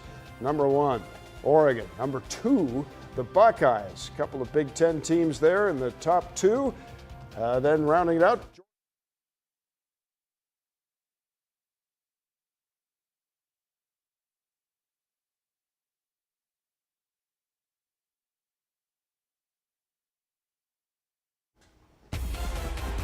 in the football fever tonight, first round of the college playoff rankings released tonight. Of course, 12 teams getting in this year. And check out number 1 and 2, two powerhouses from the Big Ten topping the list. Oregon at number 1, Buckeyes 2, Georgia, Miami, Texas, Penn State in the top 6 here.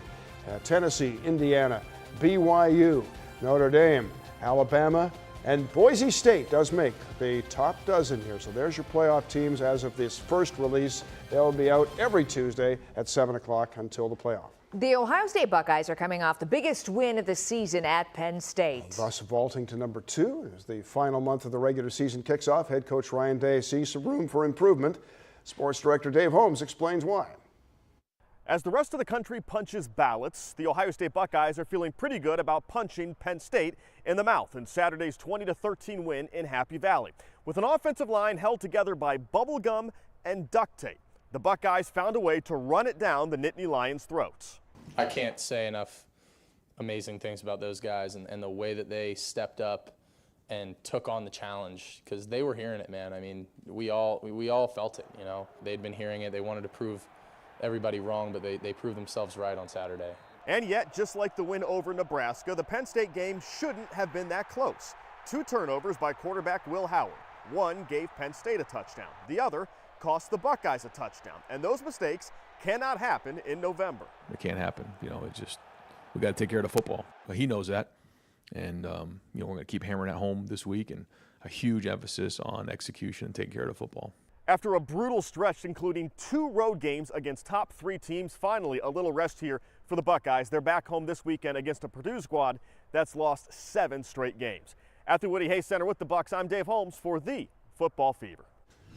All right, Dave, and if you want to join Dave and the rest of the Fever crew again this Saturday, their pregame will start off at 11 a.m., and that'll take us up to the big noon kickoff over here on Fox 28 for the game itself. They'll be on ABC6 with the pregame show, and then back with the postgame Fever show that evening at 11 o'clock again on ABC6 all Saturday.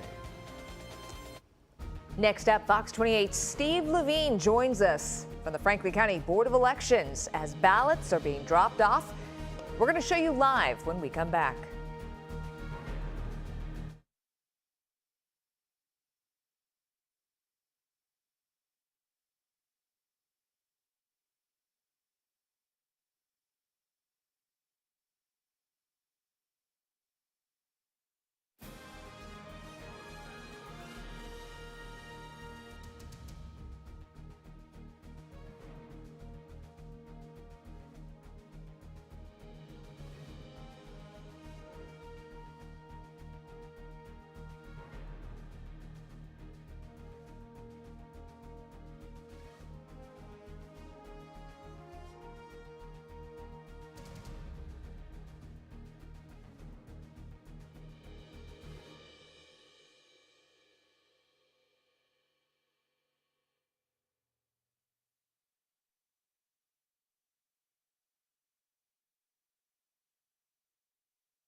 All right, now 10:30, we continue to keep an eye on races here in Central Ohio, continuing team coverage for you right now. Steve Levine is on your side with election night safety at the Franklin County Board of Elections. Lisa Rontola joining us live in Hilliard with new information on the Central Ohio School District levies. And Jeremiah Wilcox keeping a close eye on Westerville's school district levy. We lead things off this half hour with Steve Levine. Steve, what are you seeing? Well, Stacia can tell you pretty much all of the ballots have been delivered. I can show you they're starting to tear down right now. Only maybe a handful of folks still have to arrive. If you were with us about 10-15 minutes ago, man, it was bumper to bumper traffic. You should have seen it. Here's some of the video that we caught. Inside the cars were bipartisan team members made up of a Republican and a Democrat who are delivering the votes on Election Day supplies. The vehicles coming from more than 300 polling spots scattered across the county. I talked with some of the people as they were driving in. They told me pretty much things went smoothly. They had no major problems. And when it came to 7:30, when the polls were closed, pretty much nobody had any lines. They were able to start packing up, which is why they pretty much have already been here. There are going to be possibly a few more scragglers. They expect them to drop those ballots off by 11 o'clock, and then they will be tabulated, scanned, and sent to the Secretary of State's office. We're live at the Franklin County Board of Elections. Steve Levine, Fox 28 News. All right, thank you, Steve. And Lisa Rontola also talking with Hilliard voters here tonight. Bob, I spoke with several Hilliard voters, some for the levy, some for against the levy. But I can tell you that though with just a few precincts left to report, those who voted for the levy took it away tonight.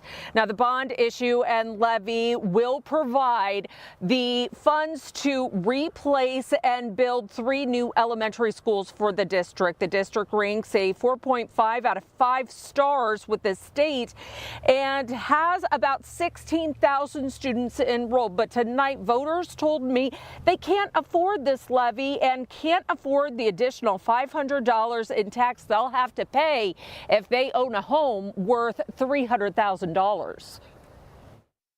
Do you think it'll pass tonight? I don't know. There's a lot of people on fixed incomes, and I think they're the ones that are really worried about it. Are you in favor or are you not in favor of the school levy? I'm not in favor of how much my taxes are going to go up, but I'm in favor because I have 2 children that go to Hilliard City Schools. So Hilliard City Schools was discussing actually cutting 26 teaching positions if this levy did not pass tonight. But again, it looks like it will pass tonight. Not such great news. A few miles away in Marysville, they have tried to pass an operating levy for the past 15 years now. It looks like yet again they were not successful tonight, losing by about 400 votes. We're not sure if that will qualify for a recount. We will check on that tomorrow. But good news over in Grandview Heights School District in Franklin County. They did pass their levy tonight, which will give them the funds to build more schools there. Now, following more school levies within Central Ohio, my colleague Jeremiah Wilcox is standing by live now from Westerville.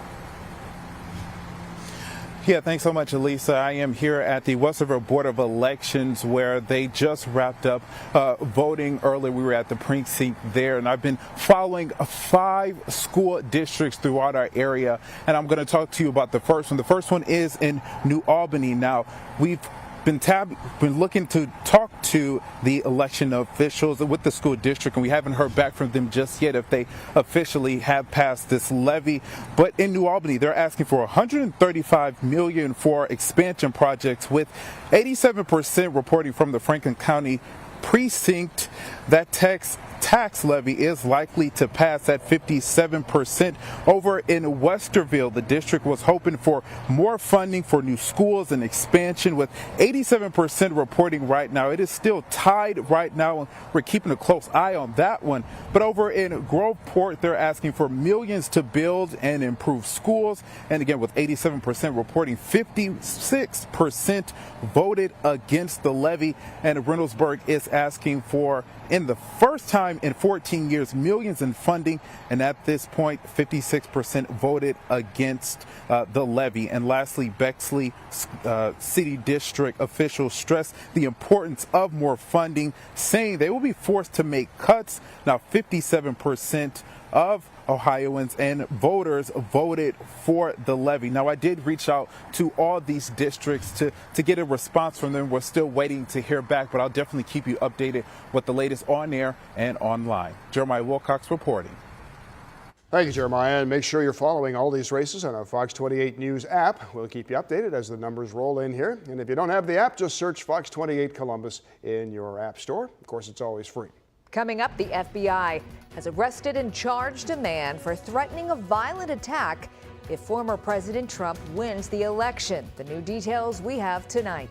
Rafael is now a full-on Category 1 hurricane with 80-mile-per-hour winds.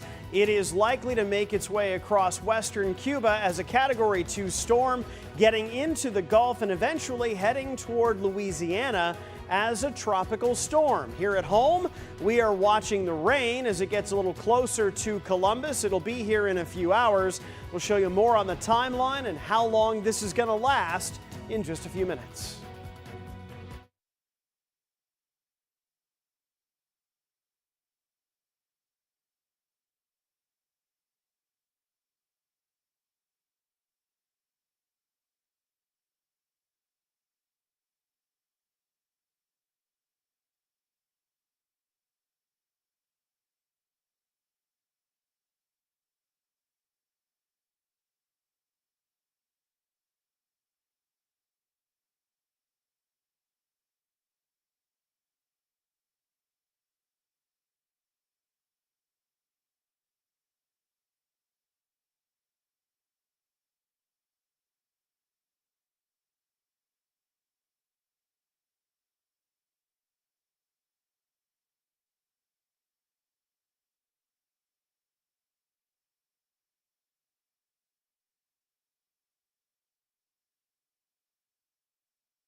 A man in Michigan now under arrest for allegedly threatening an attack if former President Trump wins the election. The FBI took him into custody this morning.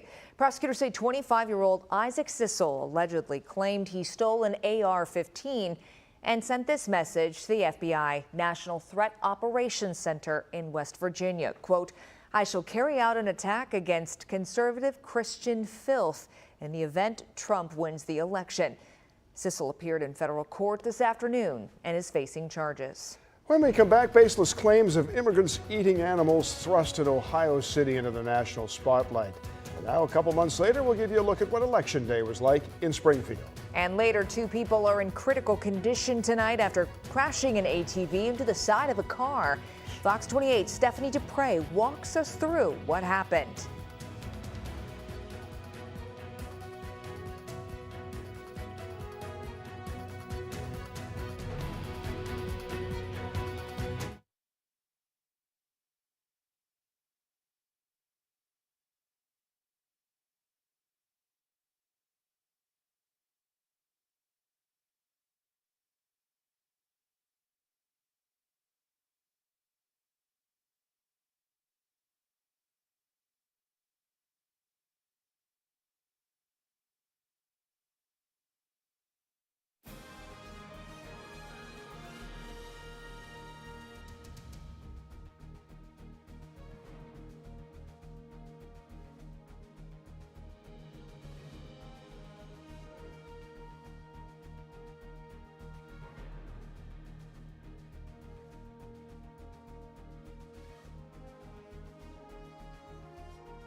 Springfield, Ohio spent the early summer in the national spotlight as the city grappled with the strain on its services brought on by an influx of 15,000 immigrants from Haiti. The city's struggle became a flashpoint in the national debate on immigration. While all of that has since taken a step back from the spotlight, Eli Burgett from our sister station in Dayton is checking in on the mood in Springfield as residents cast their votes.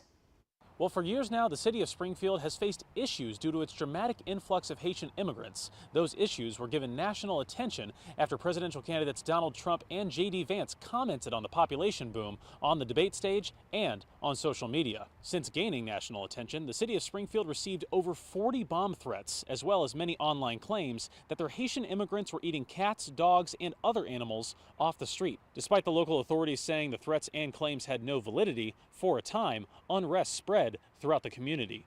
However, it seems that over time, that unrest has settled. In a recent statement, the Clark County Board of Elections says in part, quote, "We realize that Springfield was pushed into the national spotlight during this election cycle, but we have fortunately not experienced many issues related to that, and we are preparing as we normally would for any high turnout, high profile election with an additional emphasis on training poll workers for de-escalation and citizenship verification, and with additional communications with law enforcement." Judging from today, their efforts seem to have paid off, with the city streets being quiet for the most part and residents saying that they are eager to hear the results. I'm so very excited about it. It's important in Springfield and the world. Clark County BOE tells us that an estimated 32,000 ballots were cast on Election Day, but with an estimated 62,000 ballots cast overall, that means that almost half of Clark County voted early or absentee. We will bring you the latest election results as they come. Back to you. Thank you, Eli. 3 people in the hospital tonight after an ATV crash on the south side. Two of them in critical condition. Police say the driver of the ATV slammed into a car that was driving by. Our Stephanie Dupre was on scene shortly after it happened and spoke with a woman who says she rushed over to help.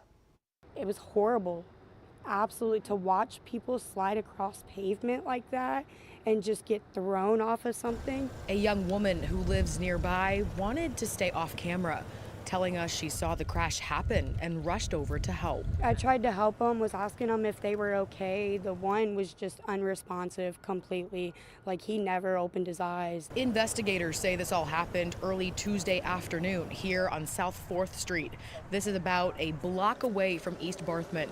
Police tell us 2 people, an adult and a teen, were riding on this red ATV and slammed into a car driving by.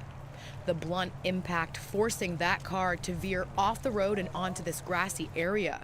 You can see the hefty damage, the airbags deployed, windows blown out.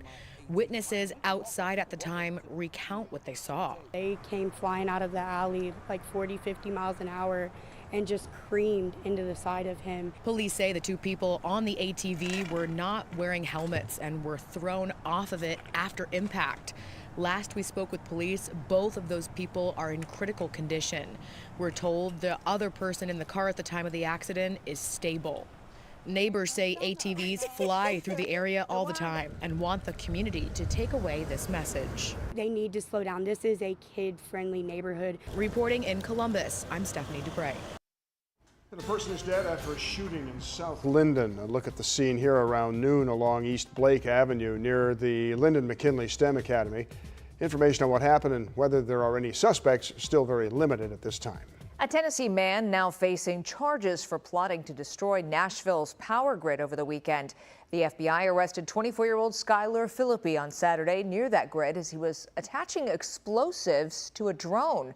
He's charged with attempting to use a weapon of mass destruction and attempting to destroy an energy facility.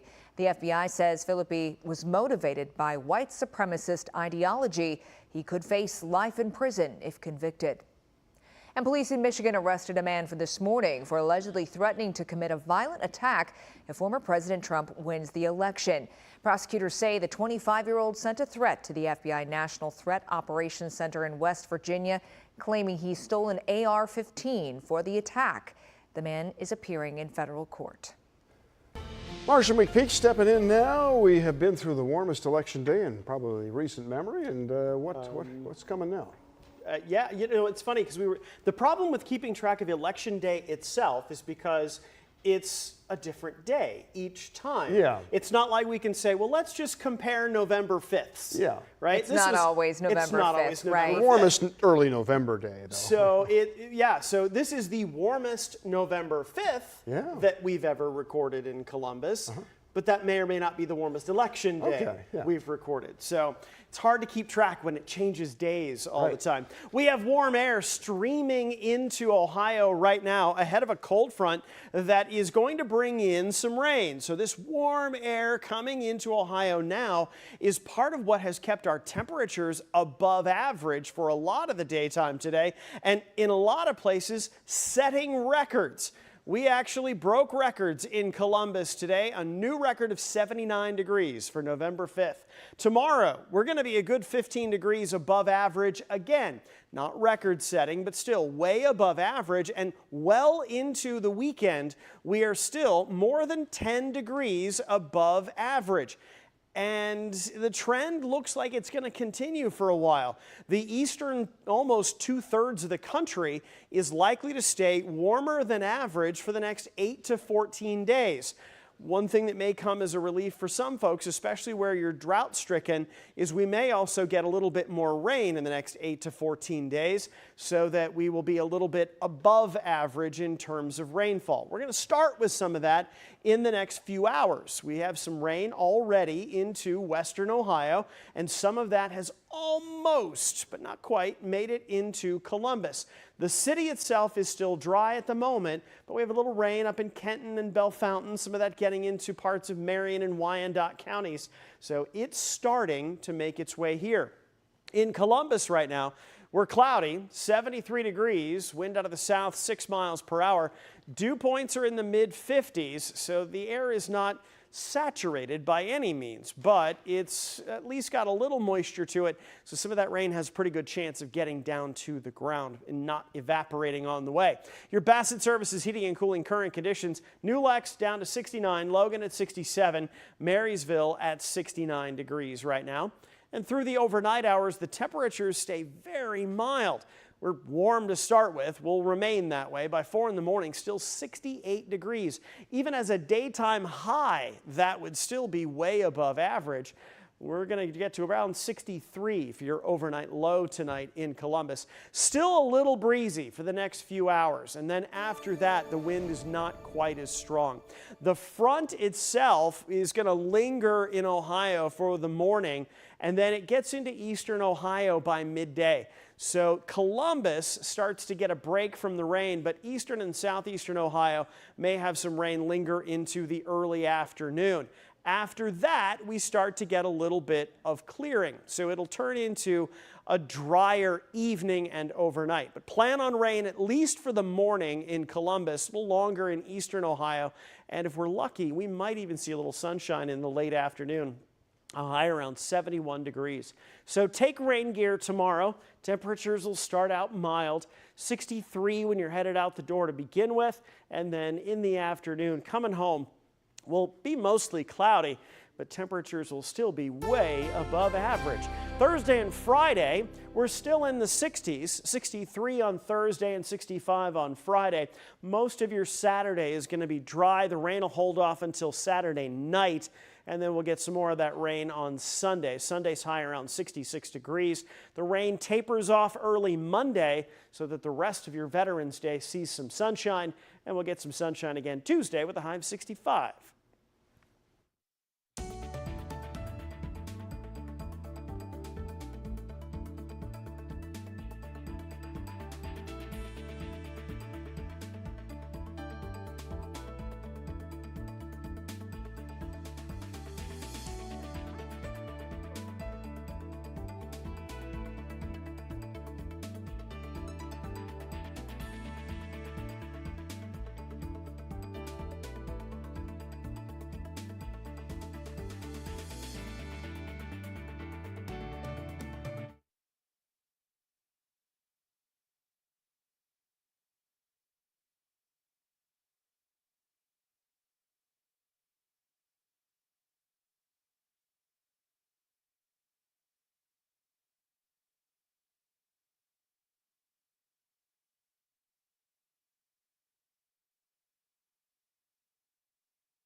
We want to check in one more time with where the presidential election stands. Right now, the AP is calling 113 electoral votes for Vice President Kamala Harris and 210 currently for former President Donald Trump. Again, we are following these results closely. Stay with us as we continue to update you on what we are learning. And make sure you tune into our sister station, ABC6 News at 11 for the very latest. That's happening in just minutes. Good Day Columbus, of course, also with Kurt Ludlow and Jessica Ralston starting at 4 a.m. on ABC6.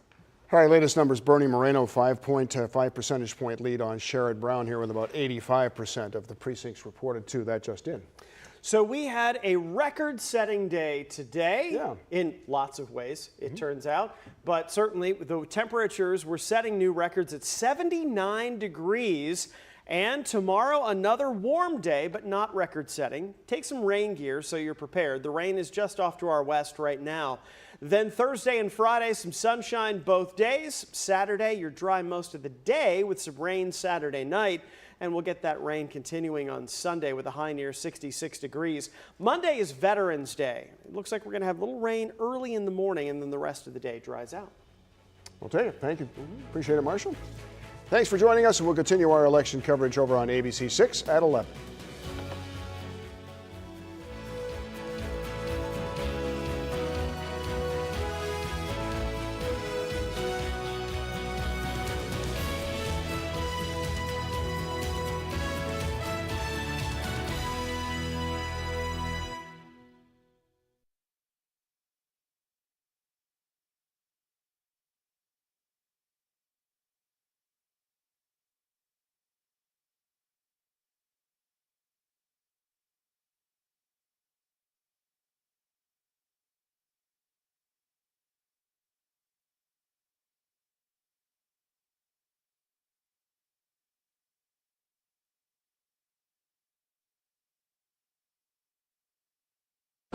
It should be me first anyway, and then going to Kate.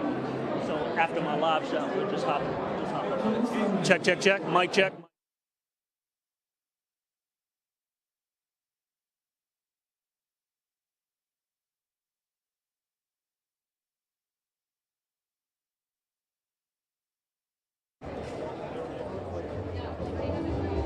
Oh, hey, mic check, 1, 2, 3. Mic check, 1, 2, 3.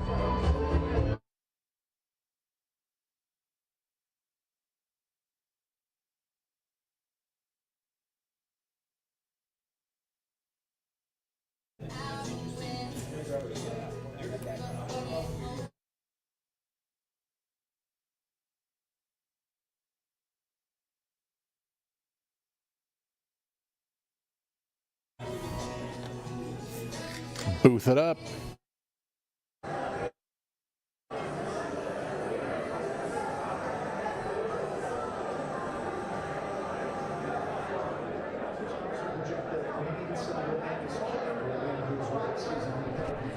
Mic check, hello, hello, hello. It's a spirited crowd here. They're happy with the results coming in at this watch party. It's Isabel Hansen.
ABC6 News at 11 on your side starts now.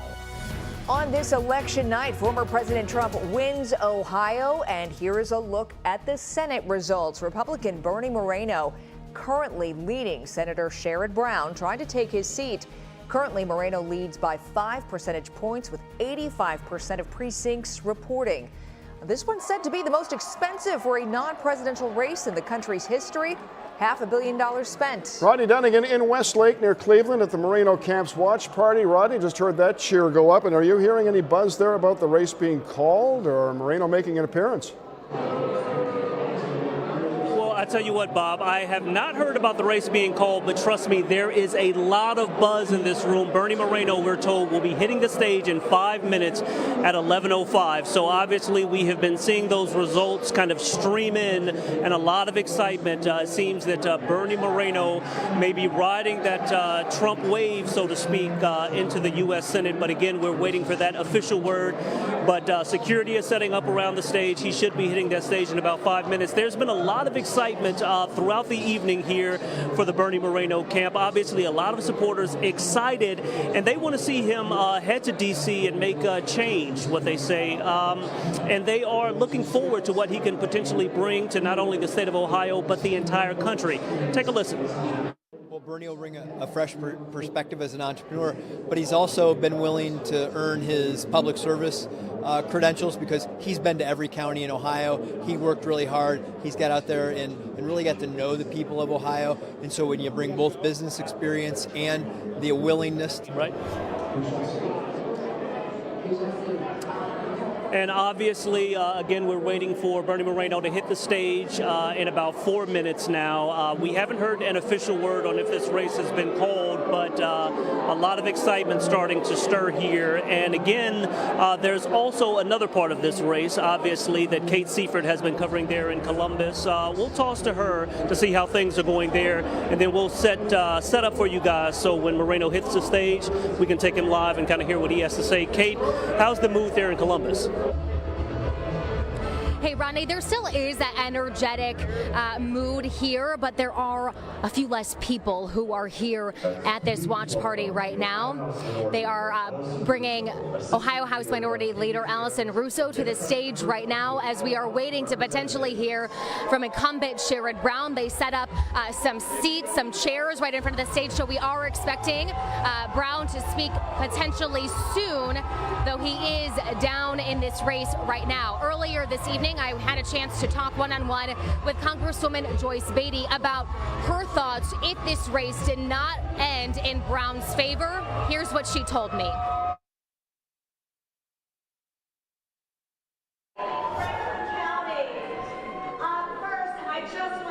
All right, I'm so sorry about that. Our sound did not go through. We did talk to Congresswoman Joyce Beatty about what she said, and she said she is very, very concerned if Moreno and that Trump Vance ticket, if they were to win this evening. Obviously, no, Trump has won Ohio. All right, we are waiting to see what happens here, if Senator Sherrod Brown will take the stage later on this evening. They have set up some chairs, so we're preparing for that. As Rodney mentioned, Bernie Moreno preparing to take the stage really any moment now. So, Bomb Stacia, I'll send it back to you in the studio. All right, Kate, thank you so much. We want to give you a look at what we are seeing with that Senate race. Again, it has not been called, but here's what we're seeing at this hour. With 85% of precincts reporting, you can see Bernie Moreno has a 5 percentage point lead over incumbent Sherrod Brown. So this is a look at the state of Ohio and how things are shaking out. And you can see here, if we dial into Franklin County and look at the results here with 98% of precincts reporting here, you can see Sherrod Brown did very well in Franklin County, 65% of the vote there. But if we look at more traditionally red counties, if we move up here to Union County, you can see it's very different results. 60% here with Bernie Moreno and 37% for Sherrod Brown. But in that precinct, of course, all precincts are reporting there in Union County. So if we go back to the full state, you can see here again, 85% of precincts reporting this race has not been called. We do expect Bernie Moreno to speak momentarily. Our Rodney Dunigan is there and will give us an update on what he's hearing there at the Moreno watch party. You heard from Kate Seifert there, who was at the Sherrod Brown watch party as well. We want to go on and talk also about Issue 1. So issue 1, here's where this stands at this hour. With 85% of precincts reporting, you can see right now it appears that the no's are going to take this one. Let's go to Tom Bosco for an update on what you are hearing, Tom. Well, we are not hearing much here, to be honest with you. I've been told that we won't hear anything official until the Associated Press calls this race. But as you said there, with 85% of the vote in right now, this is headed toward defeat by a margin of about 9 points here. Again, nothing official yet, but that's what it looks like. I spoke with the director of the League of Women Voters earlier to ask her why she thinks this appears to be headed to defeat. First off, the ballot language was false and misleading, and then there's been a lot of disinformation about the amendment. My organization has been fighting gerrymandering both against Republicans and Democrats, and we will not stop. At the end of the day, none of us will have a government that serves us as long as politicians can rig maps in their favor. Now, the Ohio Republican Party claiming victory on this, saying that they have defeated state issue 1. We have also heard from Senate President Matt Huffman, who issued a statement earlier calling this and saying that voters recognize that establishing an unelected, unaccountable fourth branch of government was a very bad idea. He says that Ohio voters protected their power and their voice by defeating a well-financed, secretly funded attack on democracy. Again, nothing official here, no concession from the vote yes side on this, but it does look like with 85% of the vote in, this is going down to defeat by about a 9 percentage point margin. Live on your side in downtown Columbus, I'm Tom Bosco, ABC 6 News. All right, well, that vote will please conservatives, and it looks like Bernie Moreno right now on the crest of a red wave. If the results continue to hold in the Senate race, it looks like it's been a very good night for Ohio's Republicans statewide. Isabel Hanson at the state GOP watch party tonight. A lot of smiles around there, I would imagine, Isabel. Definitely, Bob. The crowd just chanted Bernie Moreno's name. The Ohio Republican Party is receiving the news tonight that they've worked for, hoped for, and wanted throughout this election cycle. The Secretary of State tells me tonight it's clear that Ohioans are common sense people and that their values align with the values of the Republican Party. It's definitely a spirited group here at the Republican Watch Party. When the AP called the race in Ohio for former President Trump and J.D. Vance, the crowd cheered. Then, seeing Bernie Moreno currently in the lead again, they're chanting his name. People in the crowd literally jumped up and down. We also heard from the issue 1 opponents claiming victory. They say Vote No was an outspent grassroots campaign, and they attribute their success tonight to legislators across the state. Opponents of issue 1 thanked people for voting no. As for Election Day in general, I spoke with Secretary of State Frank LaRose in the past 30 minutes, and he says it's continuing to be a smooth day from his end. There's no redos of that.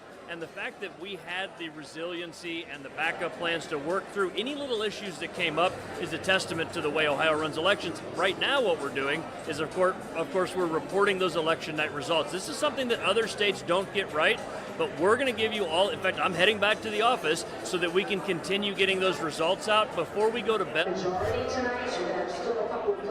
Bernie Moreno is now speaking at his watch party. Let's listen in. I think what we have tonight is a red, white, and blue wave. Because what we need in the United States of America is leaders in Washington, D.C. that actually put the interests of American citizens above all else. We're tired of being treated like second-class citizens in our own country. We're tired of leaders that think we're garbage, and we're tired of being treated like garbage. You know, my opponent talked a lot about helping the working man, and I will agree with him on the need to help working Americans. But the difference is talk without action is nothing. So what we're going to do, thanks to now having a Republican majority, by the way, how about that?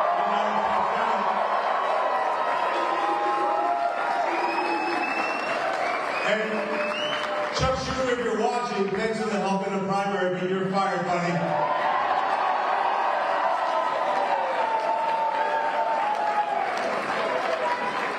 This is a new dawn of Republican leadership.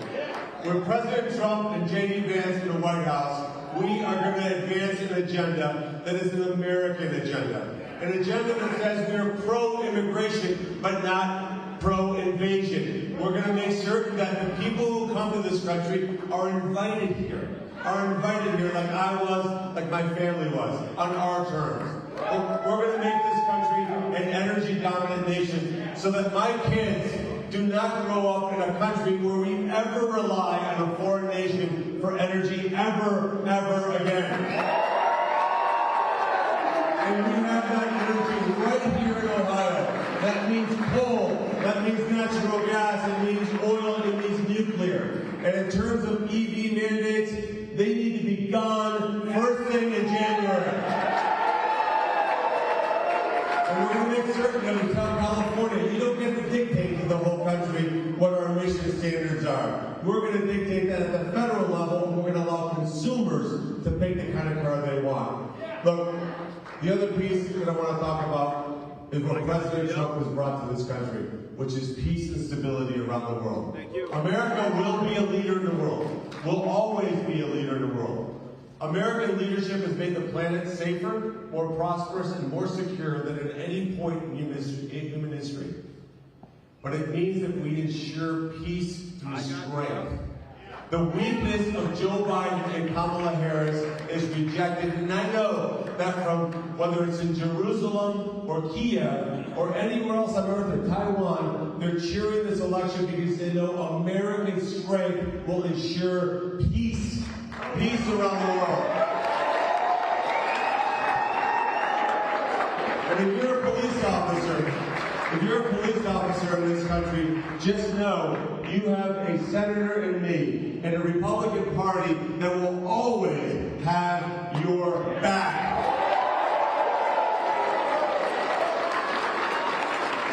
And we got rid of Chuck Schumer tonight, and pretty soon we're going to get rid of another couple people that need to be gone. First among them, Randy Weingarten should start packing her bags. What we need in this country is school choice for all Americans. And as I look at my children, I'm blessed with 4 kids. And by the way, can we give my wife an amazing round of applause? Thank you, Bridget.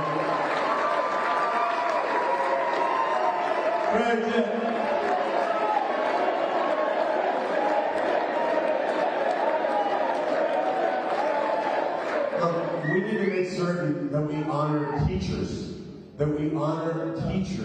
They're doing great work in every corner of the country. Teachers are our front line. Unfortunately, they have a teachers union that doesn't care about them. We're going to make certain we empower teachers to teach our kids what they need to do. And that means getting the federal government out of the way and allowing states to take on this responsibility. And finally, I'm going to say this. We're $36 trillion in debt. This is not sustainable. We cannot continue on this fiscal path. What we're going to do is massively reduce the size and scale of the federal government, and we're going to do it from Congress, because it's Congress that has the power of the purse. Now that starts by getting rid of agencies that we don't need, relocating them out of Washington, D.C. We're going to have a bold and ambitious agenda for the Republican Party. And I know that President Trump is going to bring greatness back to this country unlike anything we've ever seen.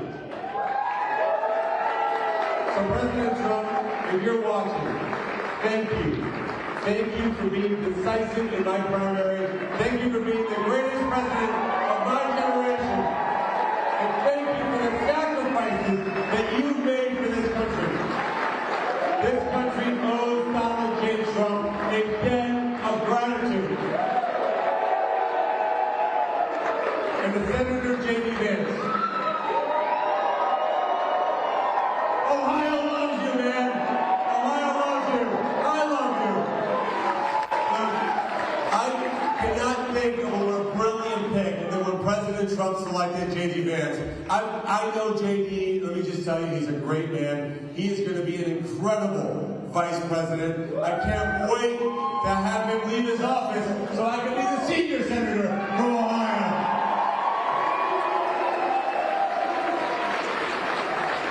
I also just got off the phone with my friend Jim Jordan. Jim is a great human being, a great power here in Ohio. Jim Jordan, thank you so much for what you've done. I'd also like to thank my campaign team. We've built the greatest campaign team out there, and if you're watching this, and you want to go to Washington, D.C., and you're from Ohio, and you want to go down there and make a difference, let's talk tomorrow. Let's talk tomorrow.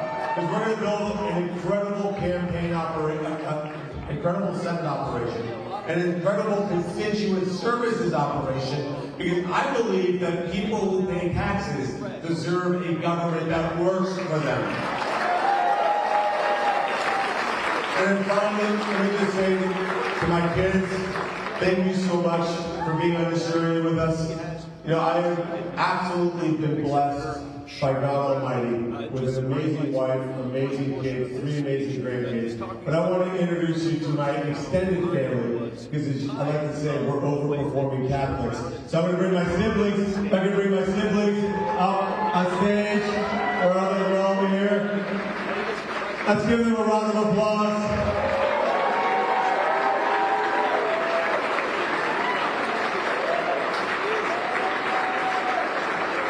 I want to say one last thing. As Cleveland businessman Bernie Moreno sounds very much like the junior senator-elect from Ohio here, claiming victory in his race against Sherrod Brown, perhaps sending the 17-year Senate veteran down to defeat tonight, although that race has yet to be called officially by the Associated Press, but that would give Ohio 2 Republican senators. Of course, pending the results tonight, well, I'll have 2 Republican senators if the race is called in Moreno's favor officially, but he is again claiming victory tonight. Now, a lot of the races are scrolling at the bottom of your screen from all across central Ohio. I want to highlight a few of them here for you quickly. Take a look at the races for Ohio Supreme Court. Again, a red wave being ridden tonight. Megan Shanahan appearing to be in good shape to unseat the current Justice Michael Donnelly. Same goes for Justice Joe Deters, again a Republican who is running against Justice Melody Stewart. Deters was the Hamilton County prosecutor until last year. He took on this seat on the bench and now headed for victory tonight. And this race is without an incumbent. Franklin County Common Pleas Judge Dan Hawkins appears to be ready to move on up to the High Court as well.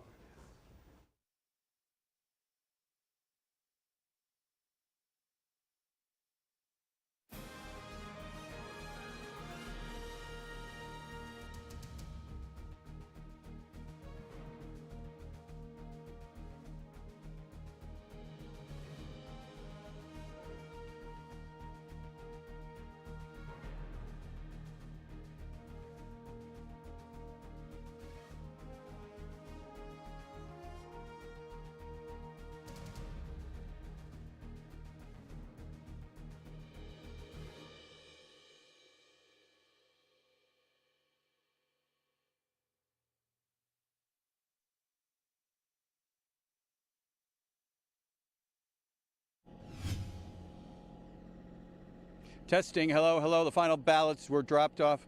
Final votes were dropped off just a few minutes ago. And you can see they have closed.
County was going to have a new prosecutor. Now we know it's going to be Shayla Favor. Gary Tyack decided not to run for a second term after some health problems. Favor is on Columbus City Council. Rutan runs a practice in town. A lot of long lines at polling locations today. No real issues in those polling lines. A polling location in Cincinnati, though, was forced to close. Voters had to go to another precinct, all because of a suspicious backpack. We've not yet heard what was in that backpack. Now, our Steve Levine is following the election process and the counting of the ballots at this hour. Steve, what are you seeing?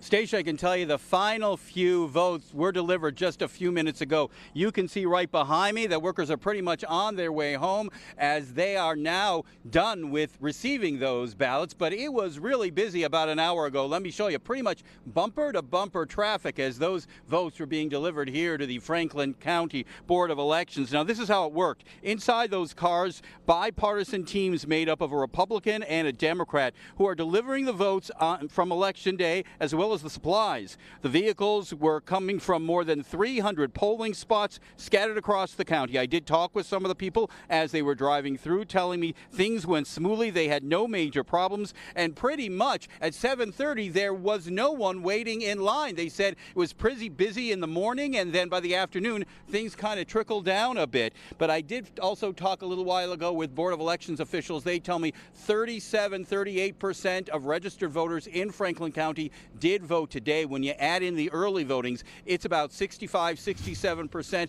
of the voters who are registered voted in this election. We are live at the Franklin County Board of Elections. Steve Levine, ABC 6 News.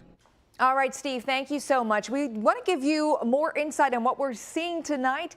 It appears official at this hour, the AP calling it that issue 1 has received officially a no from voters today. So wanted to get to that information for you. And again, back to the Bernie Moreno, Sherrod Brown race for the Senate. While Moreno has claimed victory, the Associated Press has not called this race yet. But you can see we have 88% of precincts reporting and Moreno with a sizable lead. So we continue to follow the very latest on these races, and we'll continue to show you what's happening, including the balance of power in the Senate. So right now, there are still races to be called. Again, the U.S. Senate still has races that will be called, and we will follow this closely as well for the balance of power in Washington. Bob? All right, Stacia, a lot of levies on our ballots this year from school districts trying to get funding to keep up with growth. So many that we have a couple of reporters covering results tonight. We'll start with Lisa Rontla, who's covering the west side of town in Hilliard. Lisa? Well, Bob, I can tell you that we spoke with voters who were for the levy. We spoke with voters who were against the levy. All precincts reporting at this point, and Hilliard City Schools did pass its bond and operating levy tonight. Now, the bond issue and levy will provide funds to replace and construct 3 elementary schools in the district. The district ranks a 4.5 out of 5 stars with the state. 16,000 kids are enrolled, but tonight voters told me they can't afford this levy. They can't afford the extra $500 they would have to pay per year if they own a home of $300,000. Do you think it'll pass tonight? I don't know. There's a lot of people on fixed incomes, and I think they're the ones that are really worried about it. Are you in favor or are you not in favor of the school levy? I'm not in favor of how much my taxes are going to go up, but I'm in favor because I have 2 children that go to Hilliard City Schools. Again, Hilliard City Schools did pass its levy tonight. All precincts reporting just a few moments ago.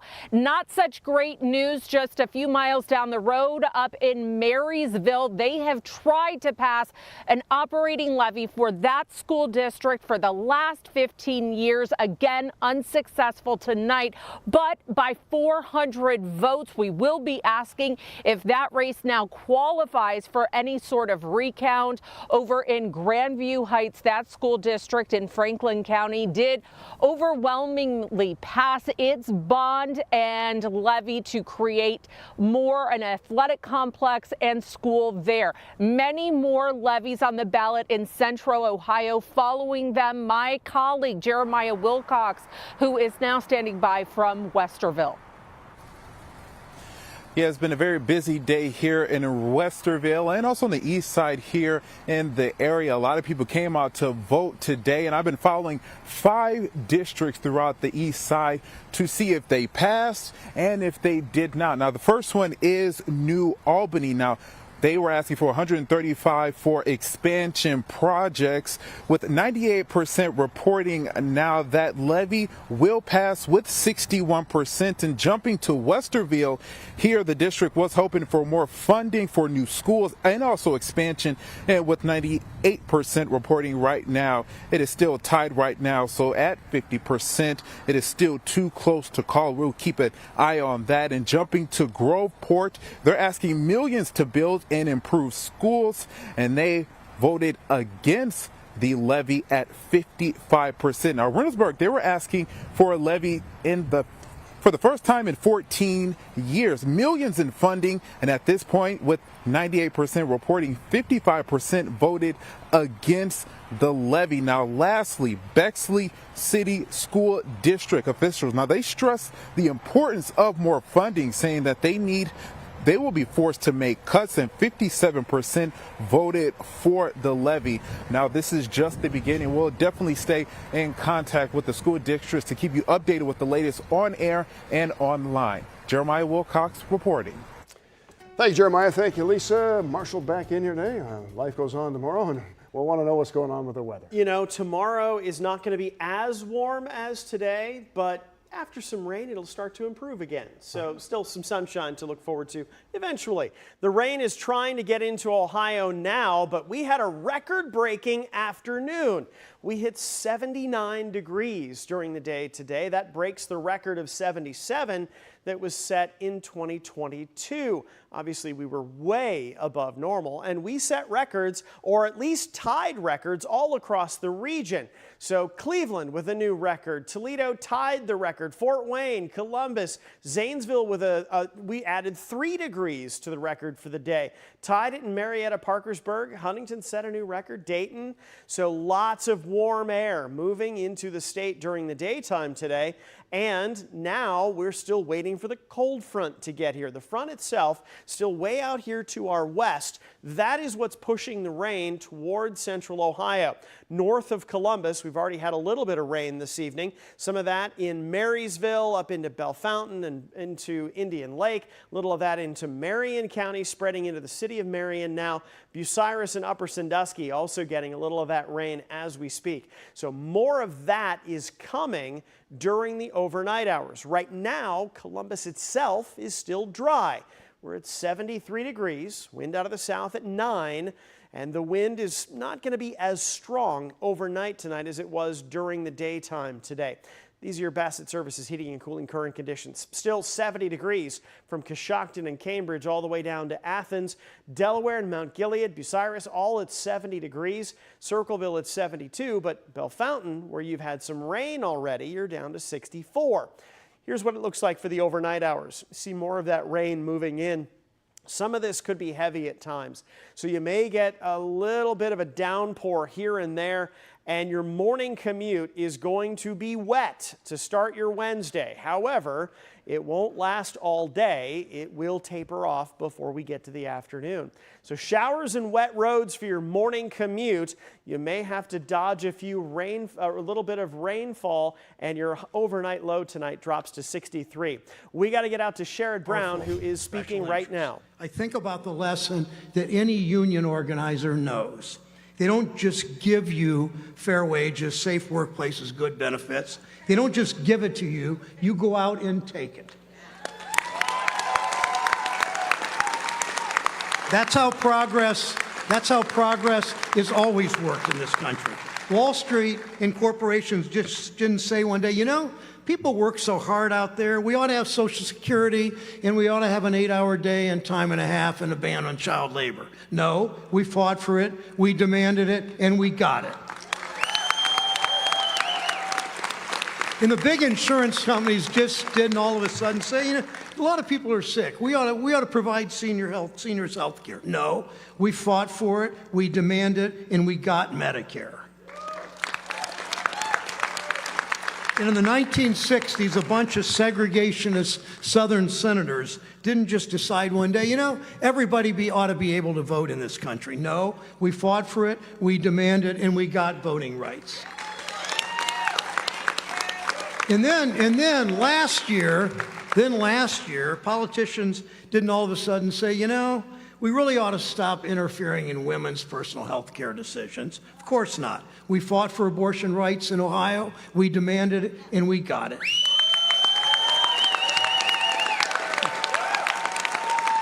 In all those fights, progress didn't happen on its own. We know there are so many fights still ahead. When I first came to the Senate, like all new senators, they gave me one of those really expensive, fancy pieces of jewelry. You could kind of walk around, and I'm a senator, I'm a big deal. I wore it for a couple days, but it just didn't feel right, so I took it off and I put my canary pin back on. And I've worn that canary pin every day since.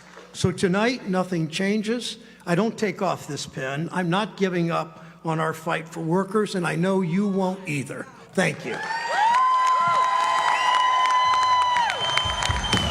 And with that, Sherrod Brown's 17-year run in the U.S. Senate for Ohio appears to be at an end, conceding his race to opponent Republican Bernie Moreno on a night that is really a red-letter night for Republicans, a night that saw Donald Trump also win the state yet again for a third time, now this time by 12 percentage points, a wave that Sherrod Brown was not able to overcome.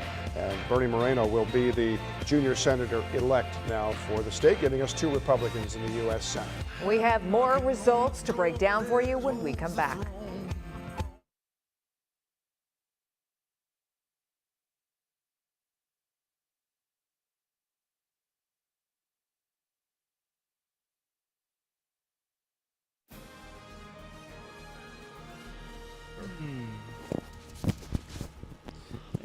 All right. Can we get a mic check from user? Mic check 1, 2, 3, 4. Commercial break. ABC 6. All right. And you as well. Okay. I think what we may be talking about tonight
Want to give you another look at how Ohio is voting tonight. Again, going back to the U.S. Senate race between incumbent Senator Sherrod Brown and Bernie Moreno. The Associated Press has since called this in just the last few minutes, now saying Bernie Moreno has won this race. And we want to show you what this means for the breakdown in the U.S. Senate now. So this is how Ohio voted, but the balance of power now in the Senate looks like this. With 49 Republican seats at this hour, you can see there are still some races to be decided tonight. We're watching those closely and getting more insight on what else is at stake tonight. Bob? All right, Stacia, thanks. Our political strategists, Bob Clegg and Derek Clay, have been kind enough to stay up late with us as we look into this Senate race. Bob, with Moreno winning, do Republicans take control of the Senate? Yeah, I think they do. They picked up a seat in West Virginia. They will be picking up the seat in Ohio, which gets us to 50. And then they're going to pick up a seat in Montana, 51. That's all it takes. What are you thinking about in the House, Derek? Well, the House is, could be a different story. I mean, whoever's going to take control of that has to get to 218 seats, right? So we're looking at several different races across the country. I know that the Congresswoman Joyce Beatty won re-election tonight here in Columbus. Amelia Sykes up in the Akron area, and then Greg Landsman down in the Cincinnati area. So we'll continue to see, what the races look like as the results come in. Deeply disappointing night, I would think, for Democrats across the state of Ohio, again, as Republicans win all of the big statewide races. Did you foresee that coming? Well, yeah, that's not a fair question. How disappointed are you? I mean, I know you saw some opportunities there, and what do you attribute the fact that it just didn't happen for Democrats in the state tonight? Well, we know that Ohio is a Republican state. It's been like that for several years now. Donald Trump carried this state in 2020 and in 2016. We knew that he was going to win the state tonight, but we did not know by what the margin was going to be. The statewide ballot issue was disappointing, but then again, you had ballot language that was very confusing. And when you have confusing language and people don't particularly understand what that language is, they tend to vote no. So I think that that's a result of what you saw tonight. Democrats, we have to go back to the drawing board on the statewide level. In the cities across the state, Democrats are doing very well. Franklin County has been a Democratic stronghold for a long time. Statewide, we're going to have to regroup. What about the Republicans now as you look to the presidential race, Bob? Yeah. I know that we're hearing from some pretty credible sources, New York Times among them, saying that there's a very strong likelihood that Donald Trump will be back as the president.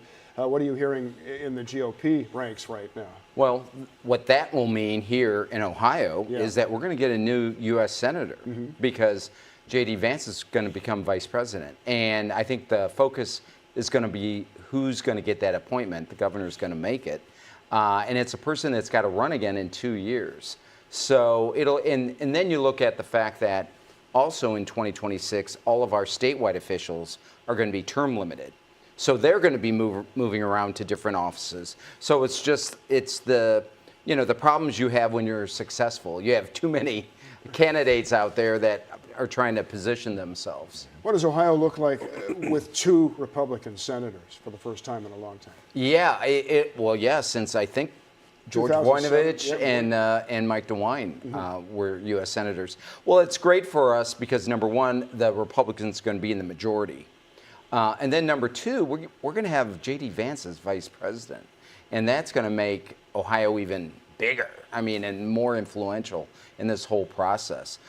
Sure, both of our senators are going to have very low seniority, but, I think with the help of the White House, I think they'll do okay. Where do you see the path forward for Democrats in the state here at the end of what could be a very disappointing evening? Sure. Well, like I said, you have several elected officials in Columbus, in Cleveland, in Cincinnati. So I think you build upon those folks that are in office now, Democrats that are in office, and you have to go back to the drawing board and put together a strategy and a message that's going to resonate with people across the state of Ohio. All right. Well, we appreciate you both, as I say, staying up late with us here tonight. And I know you'll want to get back to watching the results. Derek Clay, Bob Clegg, thanks so much. Sure. Rodney Dunigan is with the Moreno campaign tonight on a very successful evening for Bernie Moreno, the Cleveland businessman. Rodney, I understand you had a chance to speak with the winning candidate here tonight? I certainly did. Had a one-on-one with him on the stage. As a matter of fact, he's still on the stage kind of celebrating with his family and supporters tonight. He tells me that his win tonight, he credits the people of Ohio.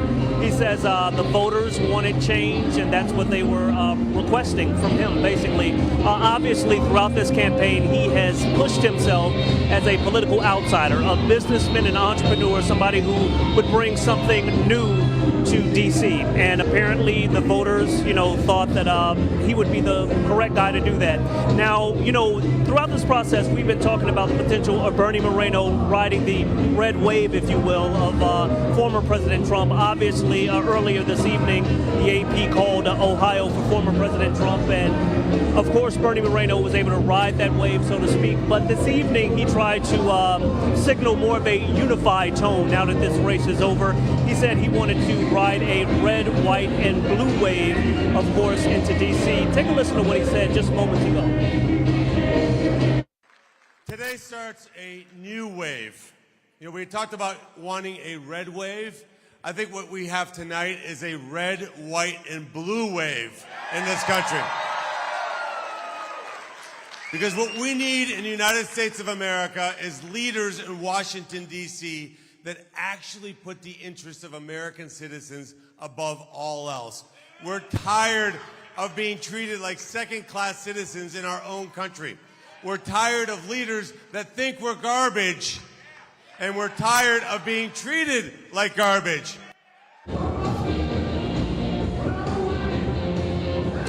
And of course, the ball is now in Bernie Moreno's court. He will be headed off to the U.S. Senate, of course, the senator from the state of Ohio. So now the talk is over. He has to get to work. So these folks who voted for him across the state, and of course his supporters here, they're going to be expecting a lot, and we will be following it all, no doubt. But this evening, again, a celebratory tone. He's happy, his family is happy, his supporters are happy. So a good night for him, as well as our supporters of former President Trump here in the state of Ohio. Of course, we'll wrap up here, speak with a few more supporters, and we'll have plenty more for you online, abc6onyourside.com, and of course, we'll have much more in the morning on Good Day Columbus. For now, Bob, I'll send it back to you. All right, Rodney, thank you so much. And Kate Seifert in Columbus tonight with Senator Brown's campaign. Kate, what are you hearing at this hour? Well, Stacia, as you can see behind me, it's a very different mood and look than you just saw in Rodney's background. It's quiet here. This watch party is officially over. The crew's here cleaning up. Us media members also getting ready. The stage that was full of media members from all across the state of Ohio basically clear now and things quieting down. We did see Sherrod Brown take the stage just about 15-20 minutes ago. He said, though, Stacia, that this race was not a failure, telling his supporters who were here at this watch party tonight that he believes all work has dignity, and that is what his campaign had throughout this entire race. Now, that mood we saw shift about an hour ago as those results kind of became reality, and they knew that Bernie Moreno had taken this historic Senate race. We saw a lot of people here embracing one another, some people even shedding a couple tears as the race results became reality here. But once again, Sherrod Brown is saying that this was not a failure and says that he is not giving up and will continue to always work for the people of Ohio and the workers of the state of Ohio. He stands by that motto and will continue to, of course, support the residents, everyone who lives in this state. That was his last message before leaving the stage tonight. Of course, this was a historic race, a lot of money spent. It also could impact the U.S. Senate and how those seats are all laid out and divided. So this is something that we won't stop watching this evening. As Rodney mentioned, it's a race that we will continue to keep our eye on and cover the implications it will have, not just for the state of Ohio, but for our entire country. Bob, Stacia, we'll send it back to you in the studio. All right, Kate, thank you so much. It has been a record-setting day across Ohio, and that is partly because of the warm air that has been streaming into the state ahead of a cold front. That's what gave us the record-setting high temperatures this afternoon, and that warm air is going to stick around for a while. The next 5 days are all likely to be 10 to 15 degrees above average. And in the next 8 to 14 days, that's likely to be the continuing trend for a lot of the country. We may even get a little more rain out of this. The 8 to 14 day outlook also suggests we may have some slightly, just barely, wetter than average conditions. So that is good news for eastern and southeastern Ohio, which are still dealing with some significant drought conditions. The cold front itself is still off to the west. A few scattered showers have made it into central, well, mainly north central Ohio. Marion, Upper Sandusky, Bucyrus, Kenton, Ada, a little bit over into the Indian Lake area and Bellefontaine, already seeing some showers, and more of that will get into Columbus over the next few hours. 73 at the airport, wind out of the south at 9 miles per hour, and your Bassett Services heating and cooling current conditions a little cooler in Bellefontaine and Kenton, where you've already had some rain. Mount Gilead in Delaware still at 70 degrees, 71 in Lancaster and Zanesville, 65 in Logan. So through the next few hours, scattered showers begin to move in, but the temperatures remain very mild. We're only going to drop to around 63 degrees for an overnight low in Columbus, but the wind is already starting to let up a little bit, and it won't be as windy for the daytime tomorrow. Take your umbrella and a jacket for the day tomorrow because this cold front is going to take a while to get through here. So in the morning, scattered showers are likely during the morning commute. By noon, a lot of that has already moved out to the east. Southeastern and eastern Ohio may have a few leftover showers for the middle of the day, but then we'll see some breaks in the clouds late in the afternoon and into the evening. So scattered showers in Columbus, at least through midday, a little longer in eastern Ohio. We're still going to be warm, not as warm as today, but warmer than average and a little less breezy, and then the rain ends later on. So plan on rain gear for the early part of your day. Temperatures in the 60s, warming up to around 71 by 4 o'clock in the afternoon. Take rain gear to the bus stop. You'll be glad to have that with some puddles to jump in on the way. And then on the way home, it'll be warm. You'll still be close to 70 to 71 degrees. That'll be your high, 71. Scattered showers, especially in the morning, and a little less breezy than it was today. Then for your Thursday, a mix of sun and clouds, a little cooler, but still above average at 63. Once we get to Friday, now you're looking at some sunshine with some high pressure, 65 in the afternoon. Same thing on Saturday with some extra clouds. Rain holds off until Saturday evening, continues through Sunday, and tapers off on your Veterans Day Monday. Then we'll get more sunshine again on Tuesday.